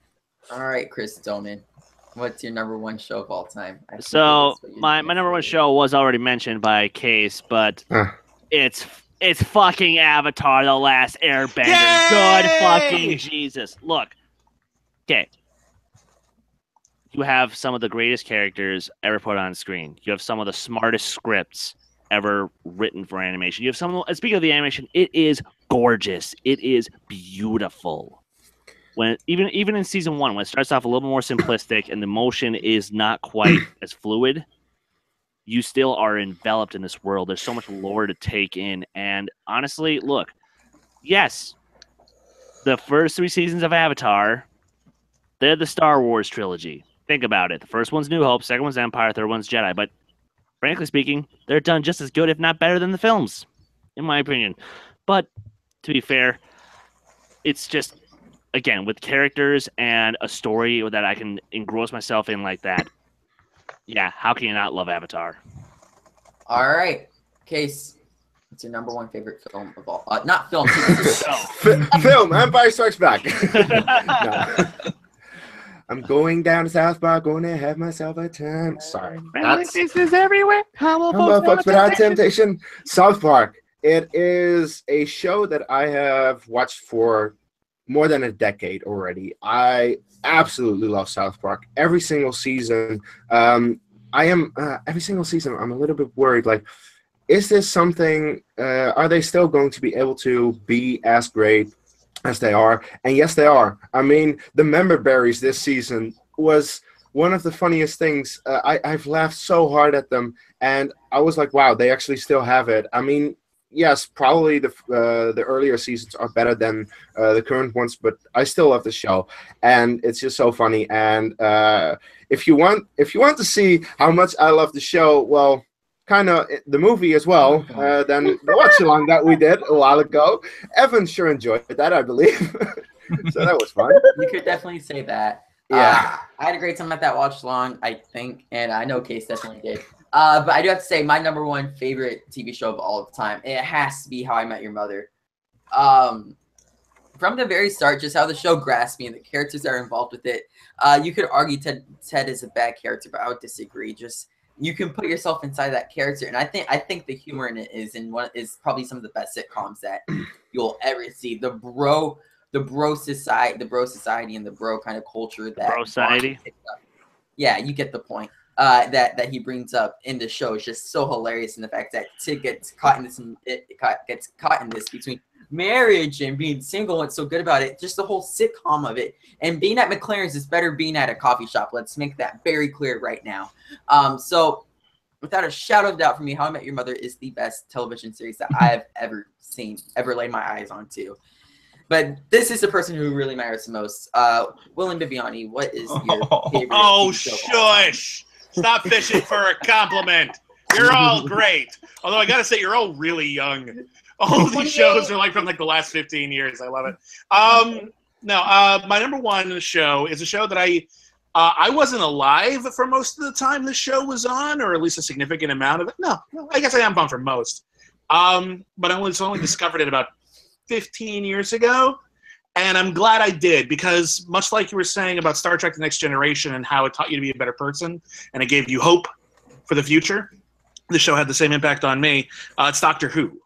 Yes. Wow. Doctor Who has been going on for over 50 years now. They had a big gap in the 90s, but still very, very significant, very, very prolific series that has stayed strong because of its ability to adapt to the times, because of its ability to tell different kinds of stories constantly, silly stories, scary stories, socially conscious stories.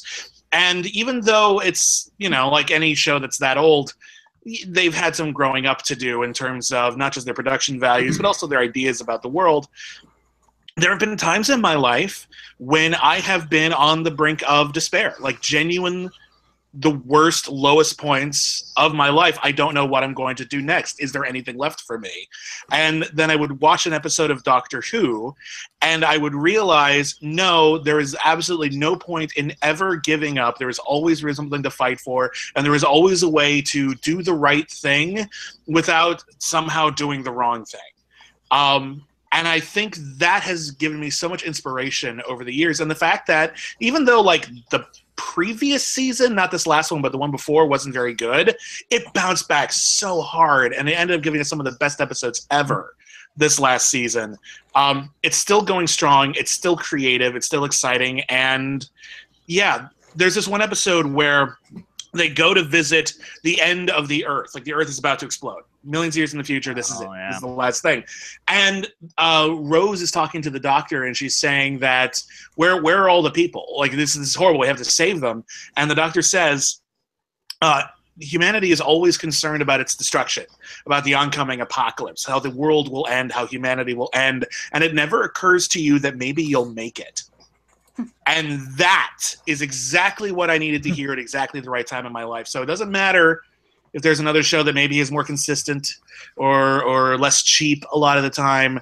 Doctor Who is a show that I needed. And so I'll always give it number one. Awesome. I've never seen this chat so active in my life. Wow. This is insane. But right now we are squeezing for time. So what we're going to do is we are going to say our one show that was canceled too soon. And you only have 2 sentences to say why, and no more than that. This will be a struggle for many. Chris Clark, what show was canceled too soon for you? I would say Justice League Unlimited was canceled too soon. Yeah, it didn't really cap off the DC animated universe as it really should have, because with the whole bat embargo thing with the Nolan movies, I feel like Justice League Unlimited, there could have been more stories to tell in that universe. Okay, that was like 2.5 sentences because of the run-ons, but I'll take it. Kristen Smith, what was your show? I'll do it in one sentence. Firefly. It is a Western Robin Hood movie set in space starring Nathan Fillion. What more do you need? That's perfect. Amen. Matthew Kearns, what show was canceled too soon? The Flash from 1990, amazing superhero show, got cut down, and because of bad studio handling, didn't get to finish its stories. Oh, that's sad. Chris Dolman, what show was canceled too soon?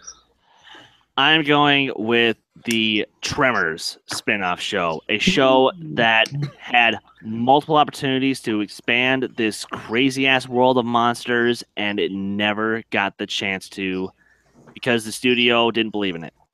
That was about 3 sentences, but I'll take it. Kees, what's your show that's canceled too soon? Nobody cares about those sentences. We're just gonna say our piece. My show that was canceled too soon has been brought up before. It's Star Wars: The Clone Wars. Even though it has 6 seasons, there was a complete 7th season, which eventually made it into 8 unfinished episodes, a book, and a comic. I read the book. I saw the episodes. Didn't read the comic yet because it's not available. It's out of print. But it's like there was a full season of conclusion, and we never got that. And it was I really do enjoy the Clone Wars. I think it's a great show, but I needed my last season, and that sucked. All right. Well, I've already mentioned this show before, but my show that was canceled too soon was Spectacular Spider-Man. After only 2 seasons of running, you gotta be kidding me! Come on! And it left us on this crazy cliffhanger. I don't want to give out any spoilers because you can watch it for free and not illegally on Crackle.com. That's the Sony streaming platform. It is free and not illegal, very surprisingly. So check it out when you can. I thoroughly adore the show. I know I said more than 2 sentences. You guys can yell at me later. We will. Mr. Bibbiani, you've done so many episodes of your own podcast, but if you had to pick one show that was canceled too soon, what would it be? I'm going to pick a show that I honestly think, and my 2 sentences haven't started yet. We'll start when I say the show. I'm going to pick a show that we covered on my podcast, Canceled Too Soon. And which I think at the end of that episode, I said it wasn't canceled too soon. And I think it had its time. But the more I've thought about it over time, the more I think the world needed more of the 100 Lives of Blackjack Savage. Yeah. The 100 Lives of Blackjack Savage was a series from the creators of the Final Destination movies and Walt Disney. They teamed up to do a live-action adventure series in which a guy who is Donald Trump in everything but name — he's specifically based on Donald Trump, buys a haunted mansion in the Caribbean, teams up with the ghost of a black pirate to solve crimes using a sci-fi superboat. We needed a lot more of that show because it amazes me that after everything that's going on, no one is talking about it. It's the weirdest thing Disney ever did, and no one is talking about it. Very, very true. But with that out of the way, that was a really fun segment. I got to hear about a bunch of new TV series that I should probably check out. My eyes will probably be strained after that. But here's what's going on now. We're gonna have some Schmoedown fun. So that sounds so weird. It doesn't sound weird, but let's get the big elephant out of the room first. Chris Clark, you made a song for our guests today. Oh shit! Like talk about digging for compliments. I'm pretty sure that's as low as you can get. I'm just kidding. Oh my God, Evan! The song was great. Fuck, really, Evan? Fuck you! I worked hard on that song. The song was great. I actually thoroughly enjoyed it. I thoroughly enjoyed the song. Do you have a question for Mr. Bibbs? Well, well, you kind of spoiled it. Bibbs, how did you like that song? I know you really enjoyed it, right? I did, actually. That was a really great song. You guys, everyone who worked on that song, I'm not even going to name names, every single person who worked on that song went above and beyond anything. Like, I love the Schmoedown fans because they're really supportive. Even when you lose, they're really supportive.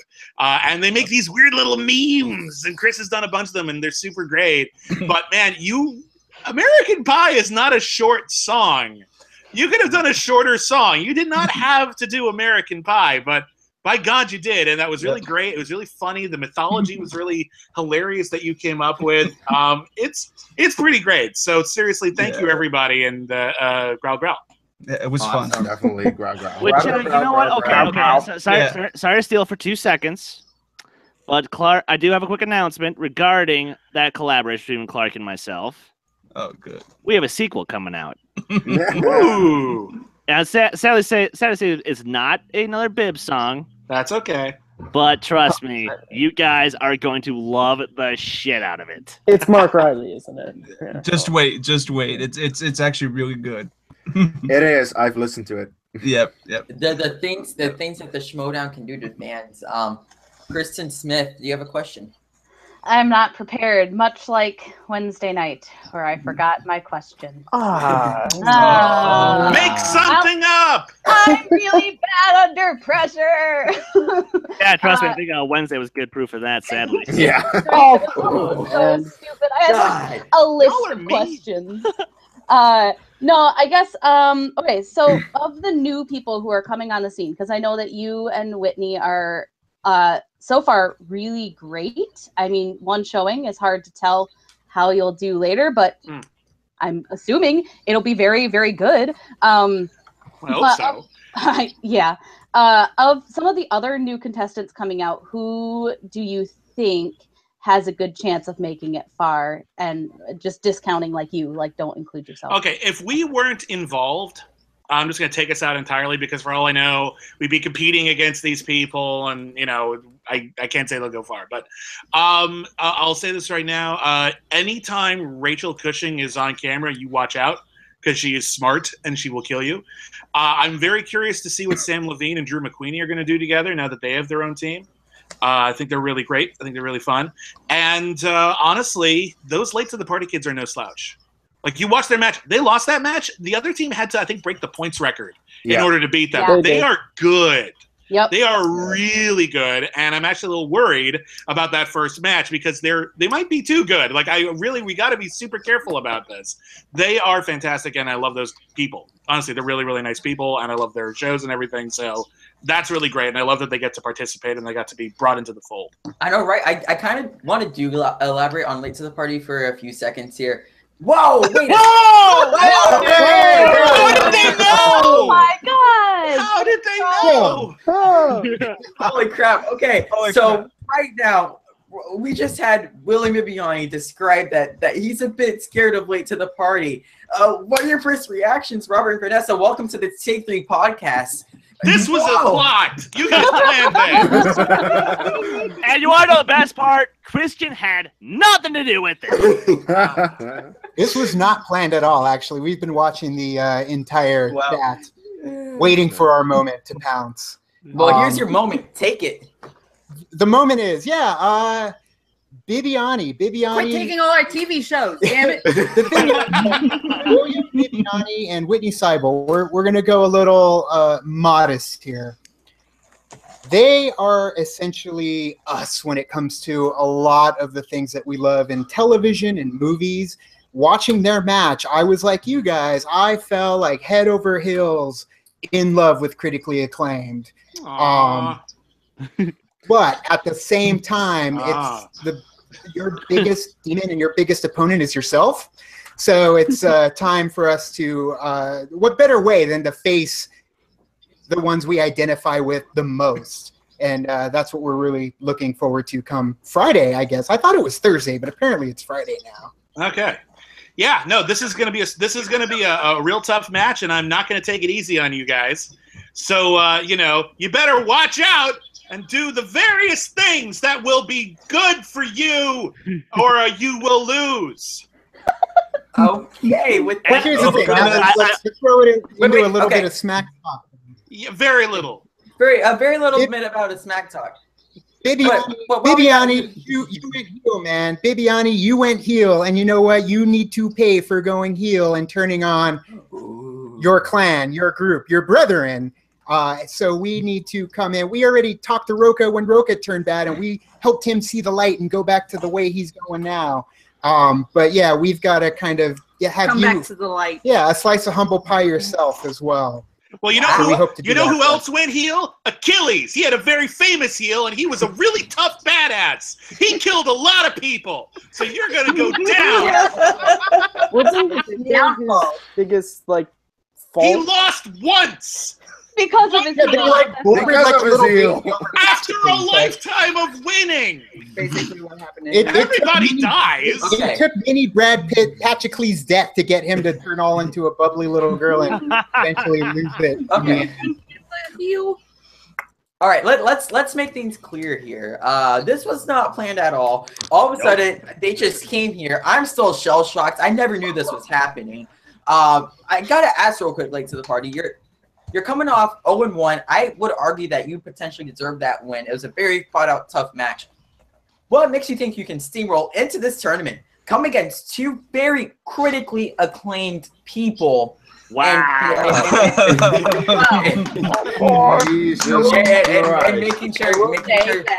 And making sure that you're not. You guys are going against us, and that's fuel to the fire. So no, I'm just asking questions. I'm being a good interviewer and asking questions. Ourselves, and so I'm asking who are putting against us. I'm cheering for you. I'm just being a good interviewer and asking questions. Well, all of you guys except for Jacob. Woo! Calling out the worldwide movie trivia champ. I love it. Actually, I got a funny point about Jacob. He's not on this show today because William Bibbiani left the Four Horsemen. He is not on the show today because William Bibbiani left the Four Horsemen. I can confirm that right now. Not accurate. It's not accurate. I have a message from him right now. Hashtag controversy, fake news, not accurate. God, Evan. Okay, so Evan, really? Come on. What are you in the Lions Den or something? Get the fuck out of here, huh? Come on, man. Below the belt. We made a huge mistake in our match against Team Action that we needed to rectify. We, with our gut, which was the first thing going into that match was if we think we know it a little bit in that second round or enough, go for it. And what we were more concerned about was, there could be a chance of us getting something else that we like.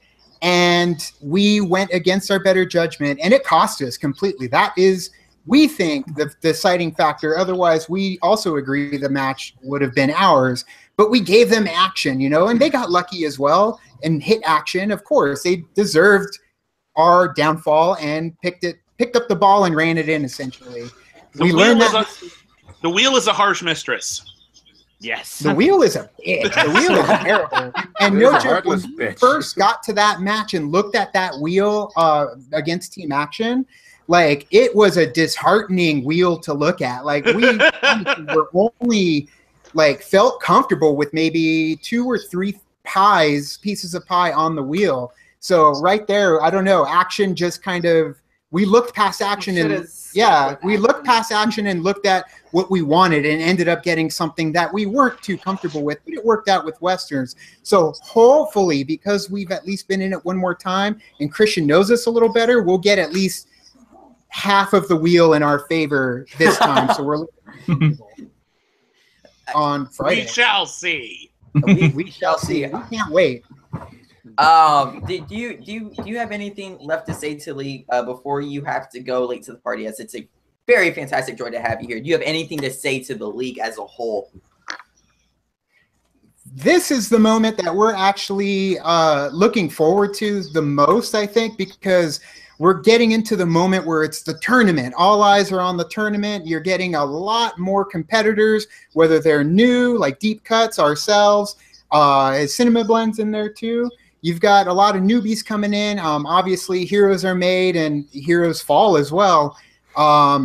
We want This is our time to Yeah. show what we got. what we have, but at the same time, we want to see what all the reactors as well. We've noticed some of the reactors have started vanishing off YouTube for the Schmoedown. So we want to hopefully this will get, I mean, Take 3, we're constantly there. I know Anthony's there, but missing some of the other reactors as well. Want to get everybody into it. More people reacting to the Schmoedown, because you know what? With this schedule getting all crazy for us this coming week, I don't know how we'll be able to swing our reactions anymore. So that torch may end up getting passed at some point with us going, especially if we win. Holy crap, if we win, we're going to be a little busy. So, If but we'll you win. win. We'll cross that bridge when we come to it. We're focused on Bibbs and wait. You're right. I do not want to look past this point. I do not want to look past We this just got to match. stick with this match and then hope for the best. But we need the Schmoedown reactors to come together, because this is a huge tournament. I don't know. It feels like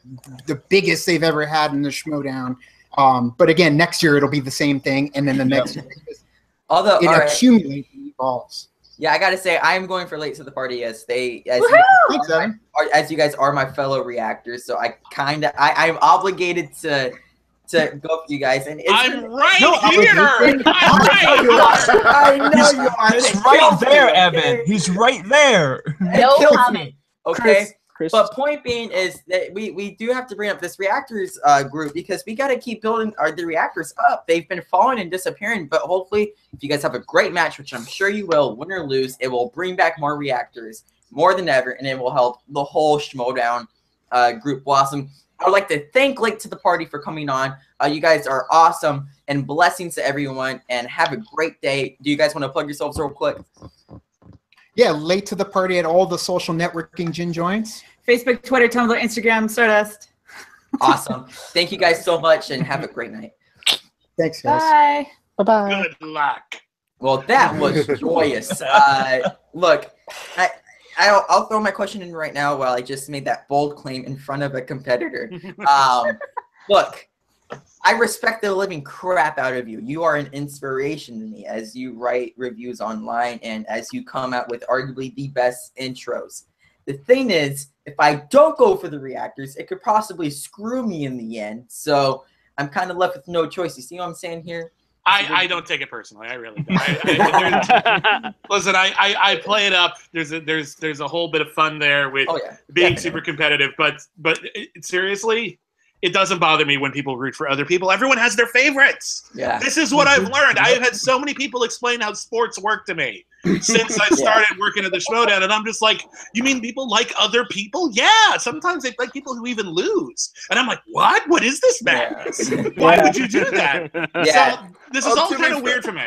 This is all kind of weird for me, but listen, it's a lot of fun, and seriously, have your favorites. It's fine. Yeah. I think we're gonna kick a lot of ass, but of course, everyone has people that they like, whether they like them because they represent them up there, or they're funny, or they seem really, really smart, or they're from the website that you like. Everyone's got their favorite players. Hell, I have my favorite players. I won't tell you who they are, besides me. So it's totally fine. So I wish them luck. I think they're going to need it. I think that is, I mean, we're hoping we're going to knock them out, but seriously, I think it's going to be potentially really, really close.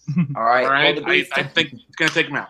Yeah, it's funny, this community and favorite players and whatnot. I once cut off a sleeve for Mark Ellis. That's how into the game people can Did get. he know?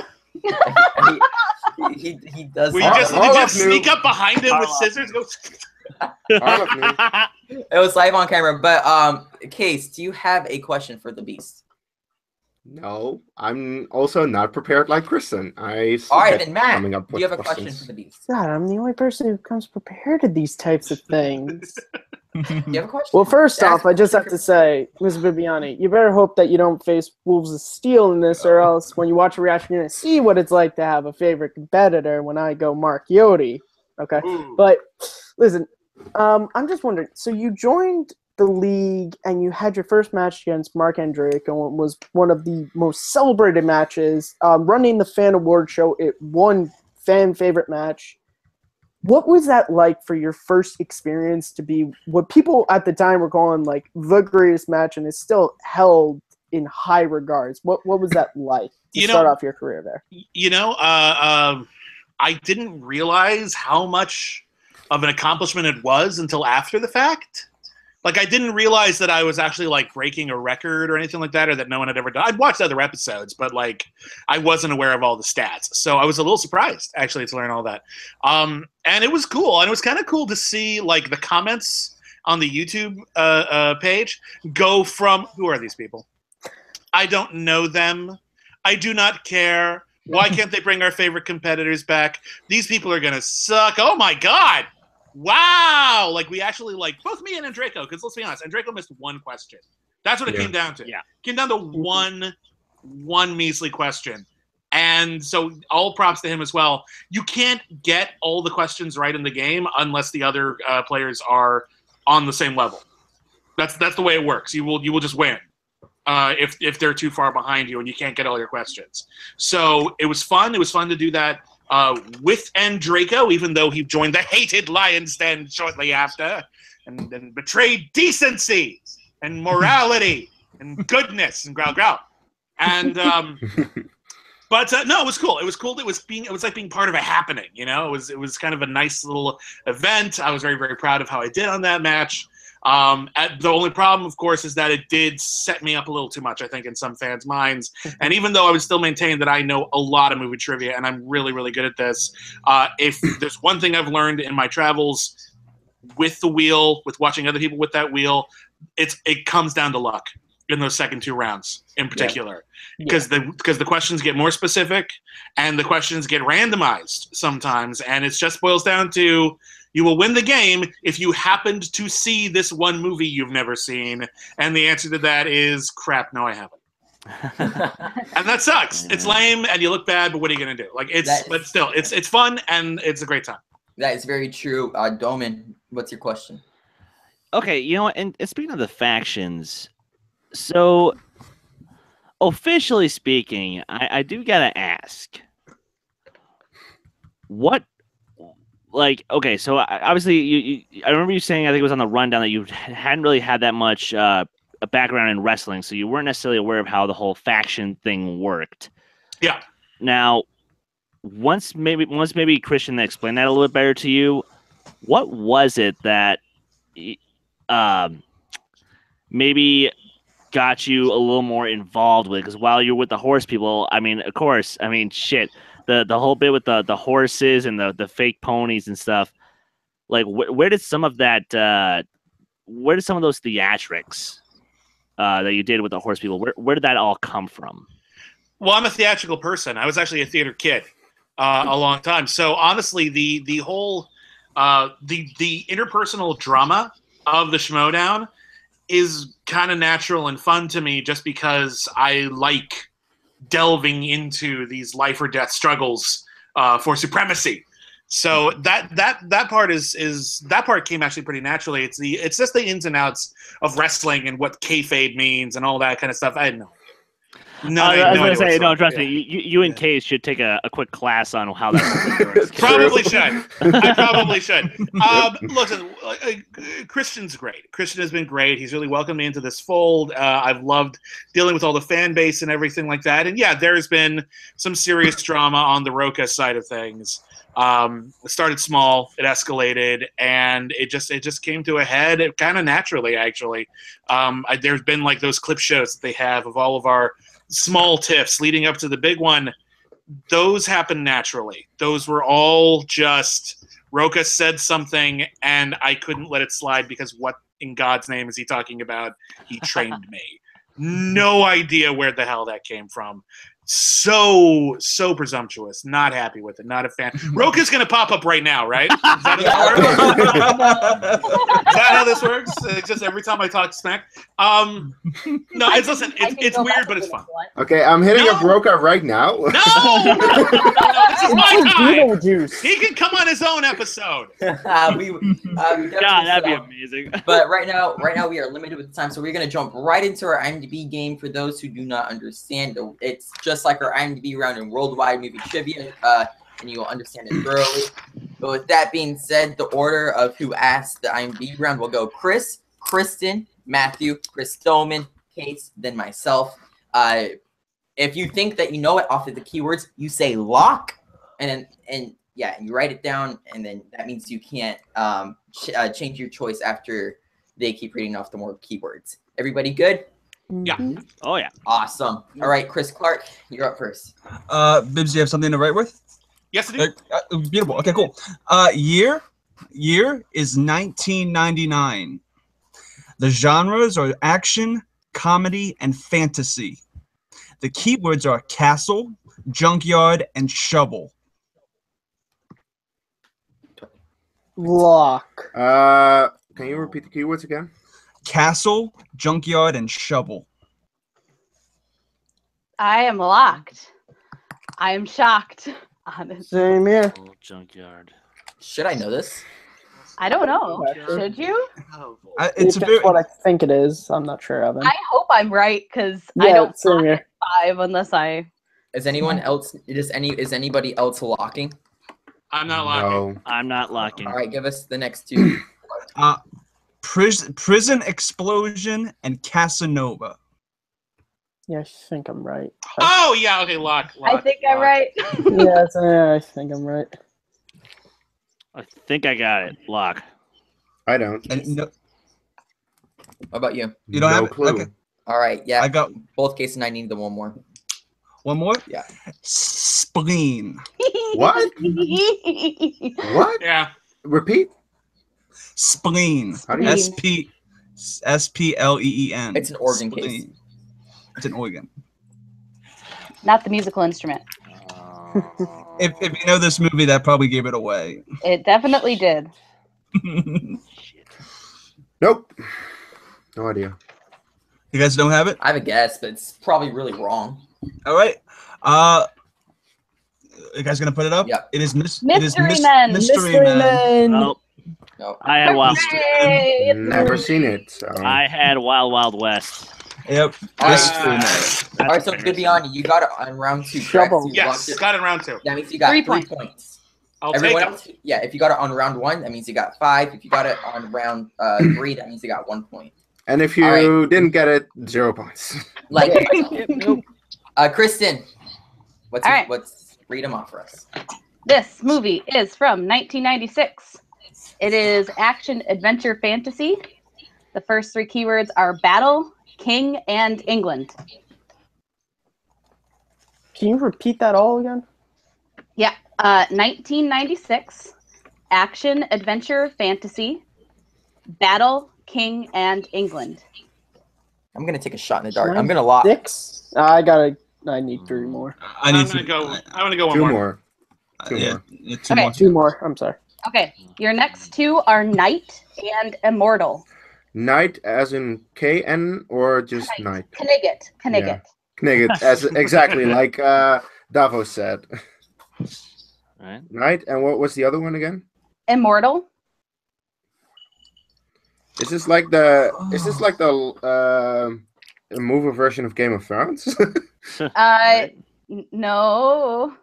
No, not at all. Kristen, I need one. Repeat it all. I need one more. One more. Yeah, I'll Just take it repeat it too. all first. I'll take Okay, it too. this next one, if you Lock. don't get it after the next one, I don't know what's wrong with you. But I'll give all of them and then the next one. Okay. Perfect. 1996, action, adventure, fantasy, battle, king, England, knight, immortal, and the last keyword is dragon. I still don't know. Oh, I was looking for that reaction in particular. Oh, da. I'll tell you what I was thinking it was in a minute, but I'll wait. Okay. I don't have You it. guys need a second, Evan? I have no I don't clue. have it. Is it A Knight's Tale? No. Dragon in there. It's Dragonheart. I have never read that Oh movie my until right now. I thought maybe you were talking about Quest for Camelot. Oh, no! my God. But no, I bet take you Dragonheart. The Immortal threw me off. The Immortal Yeah, threw me off. yeah, So yeah. Because if he takes the dragon's heart, Right. then he can become immortal. Yes. It's a great movie. You guys should watch. Never heard this. And by great, it's like in quotations. And you watch it to have a good time. Okay. I'm a bigger fan of Dragon Slayer. Have you seen that one? Yes. That's That's best movie dragon ever. I'll throw that out there. All right, Matthew Kearns, it's your phone now. All right. So your So year? which Kurt Russell movie is it? Oh, such a jerk. Your year is 1993. Your genres are action, drama, and biography. And your first three plot keywords are brothers, revenge, and small town. You're expecting me to know this. Wait. Could be worse. I could be pulling another Armageddon on you guys. Right. Which I got, by the way. Say the genres one more time. I'm gonna lock. Action, drama, and biography. And the plot keywords? Brothers, revenge, and small town. I'm gonna lock. Bibbs, I think I know it, so I'm gonna lock. you gonna lock? I need two more. I don't have it. I also need two more. All right, two more. The next two plot keywords are gunfight and lawman.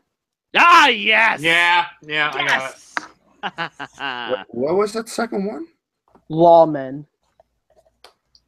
Like they are men of law. No. Evan is definitely not a lock. I'm not No, alone. I'm Chris blanking. is not me a lock. neither. Kristen, are you a lock No. or am I going to move to Me one making more? that noise means I'm thinking, but I'm Alright. definitely not locked. Nope. I need another. Last keyword. All right, your last plot keyword is cowboys. Okay. Yeah. Wait, repeat all of them one more time. All right, everything or just the plot keywords? Everything. Your year is 1993. Your genres are action, drama, and biography. And your plot keywords are brothers, revenge, small town, gunfight, lawmen, and cowboys. No clue. I have no clue. No. This is not it, but I'm writing it down because I think it's Yeah, a funny I'm answer. writing it Four. down. I think you just. Three, Funny answer. 2, 1. The Kurt Russell classic Tombstone. Tombstone. I wrote No. boiling point because I forgot Tombstone Not was seen 1990. any of these movies. So, Bibbs, high I five. love I Tombstone. got it. Thank Damn it. you. And it's All right. funny because Chris made You the could have joke been about really- it being a Kurt Russell movie. And You it could have was. been really tricky though and said 1994 and picked Wyatt Earp. True. I did that already. I did Armageddon, but all the plot keywords for the first Could have could have been also Deep Impact Yeah, for the that's last good. one. So That's I good. screwed That's these better. people enough already. All right. Dolman, it's your turn. Please don't screw me over. Oh, don't worry. I intentionally screwed you over. I'm kidding. Okay. Now, there's a little bit of hashtag controversy behind my pick, but I will go by the year this movie was wide released. So I'll say 2015. Your genres: drama, mystery, and sci-fi. And your first three plot keywords are deception, scientist, and murder. I'm locked. Yeah, I'm locked too. Can you repeat the keywords again? Yep. Deception, scientist, and murder. Damn it. I need two more. Wait. I think you I think I know, but I'm gonna take two more. Yeah, same.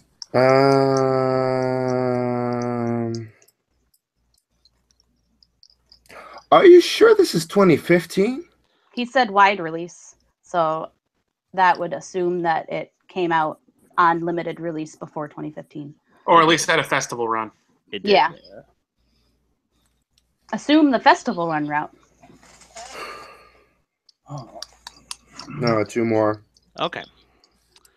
Your next two keywords are containment Yep. And computer. I knew it. I'll lock. Oh, I'm so I'll mad. lock too. Is anyone not locked? I think I'm locked. I'm locked. I'm locked. Okay. Then By the way, this movie is Okay, give me the last keyword anyway. Fembot. Huh? Yeah. It's Ex Machina. It's Ex Machina. Yes, I was about to say completely wrong, but you see, the difference is I decided to be nice. Good boy. Yeah, your clues were nice. All right. The thing is, you don't necessarily pick up on it right away, so No. I did. except for me and Kristen. Yeah, except All for right, us. Casey. I should have gone with my gut. All right, Casey, you're up. All right. Actually, the same thing as what Chris said. It was wide released in 2015. Its genres are action, adventure, and thriller. And the first three plot keywords are spy, British, and massacre. Lock. Lock. What's this one called? A lot of spy movies in 2015. What's this one called? That's true. We actually did a list at Crave that was like the top 15 spy movies of 2013. Yeah. What's this one called? Jeez. I completely took a jump on this, and I'm probably hold on. regretting it, but I did it. Wait. Okay, so sorry. Say the genres one more time. Action, adventure, thriller. Okay. I think I'm a lock. Can I think I know what it is, but can I have some more anyway? Yeah, you can ask for two more, but have you got it locked or not? No, I have it written down, but it's not locked. I need two more. All right. The next two are secret organization and training. All right, come on. Yeah,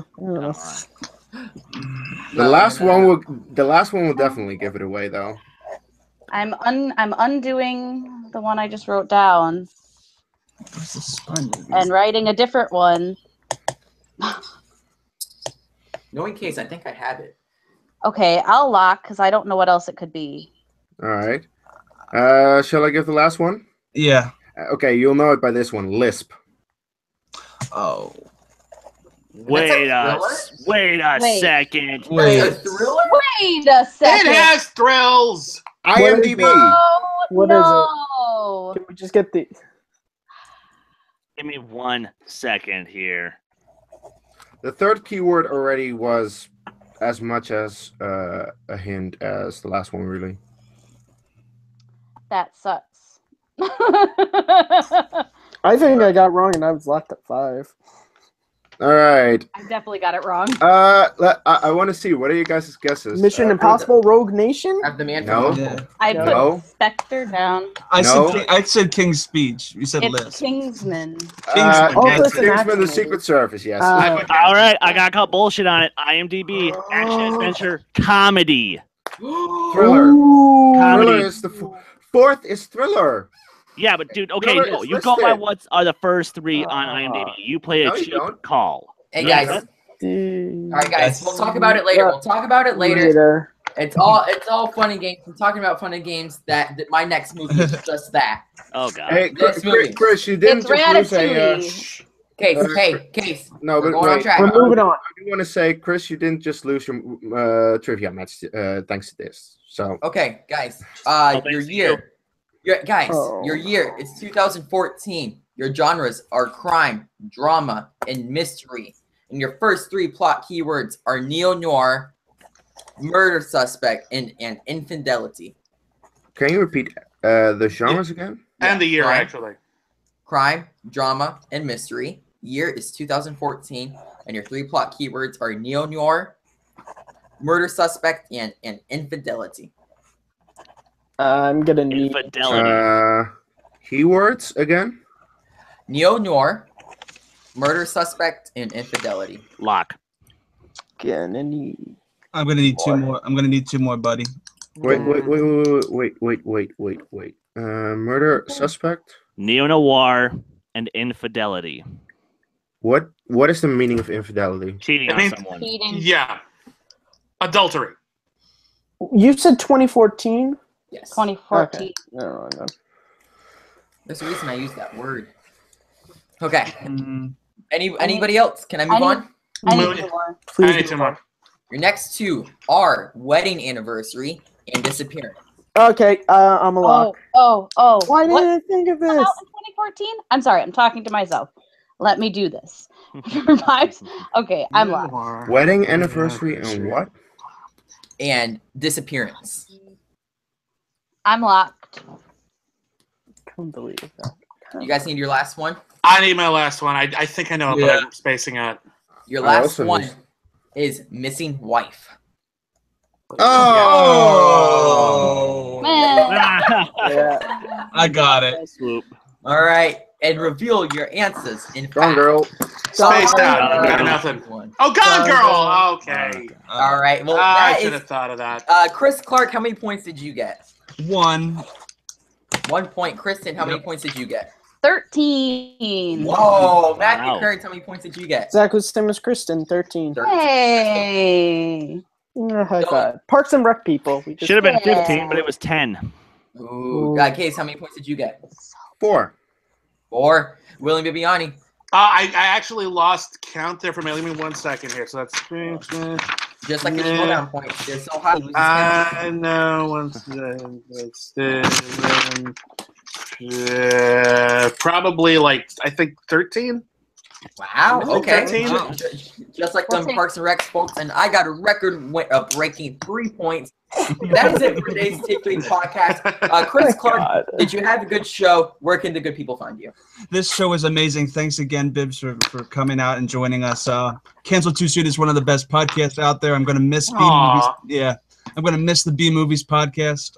When you told me that, my heart sank. But you can find me at Chris Clark 8788. Those numbers mean nothing. Or you can find me on YouTube at No Man's Land Entertainment.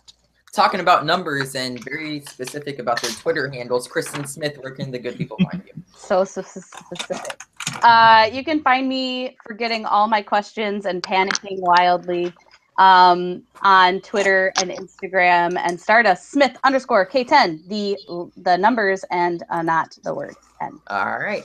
Matthew Kearns, where can the good people find you? You guys can find me on Twitter at Kearns_Matthew, on YouTube MattMovies611, and right here hosting the Movie Fandom Show every other Wednesday. All right, Chris Dolman, the commish, where can the people find you?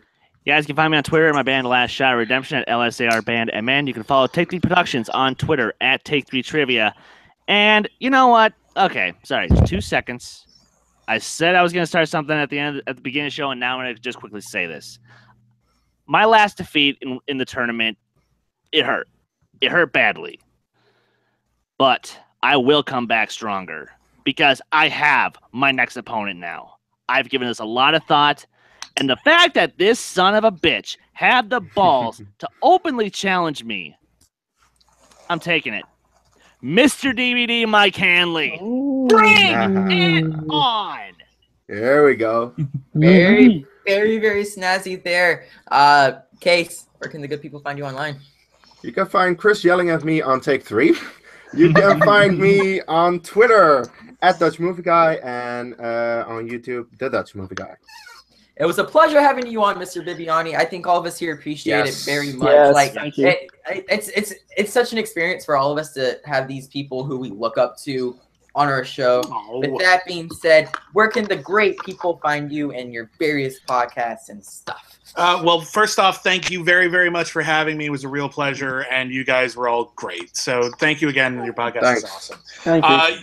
You can find my my writing mostly at craveonline.com. You can also find a little bit of my writing at various other places throughout the internet, IGN.com, Blumhouse.com. My recently canceled podcast, the B Movies Podcast, is still available if you want to search for it. But right now you can listen to me every week on Canceled Too Soon. That's canceled with 1 L. Both spellings are correct. We picked 1 L.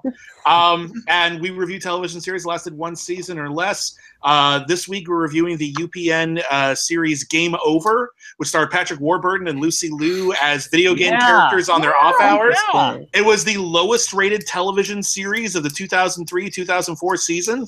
No one cared. So of course we're taking a look and seeing if it was canceled too soon. You can follow that at Canceled Cast. You can listen to it on iTunes and Stitcher, and we also have a Patreon page where we have exclusive video content, merch, bonus episodes. You can vote for future episodes at patreon.com/canceledtoosoon. Nice. We appreciate having you guys here, and you guys can find me at EvanDeGraff15. Trying to tweet at all the competitors, trying to get a favor. You know how it is on the Twitters. And that being said, for Chris Clark, for Kristen Smith, for Matthew Kearns, for Chris Dolman, for Kees Cornelissa, for William the Beast Bibbiani, I am Evan DeGraff, and take care. Growl, growl. Growl. Growl,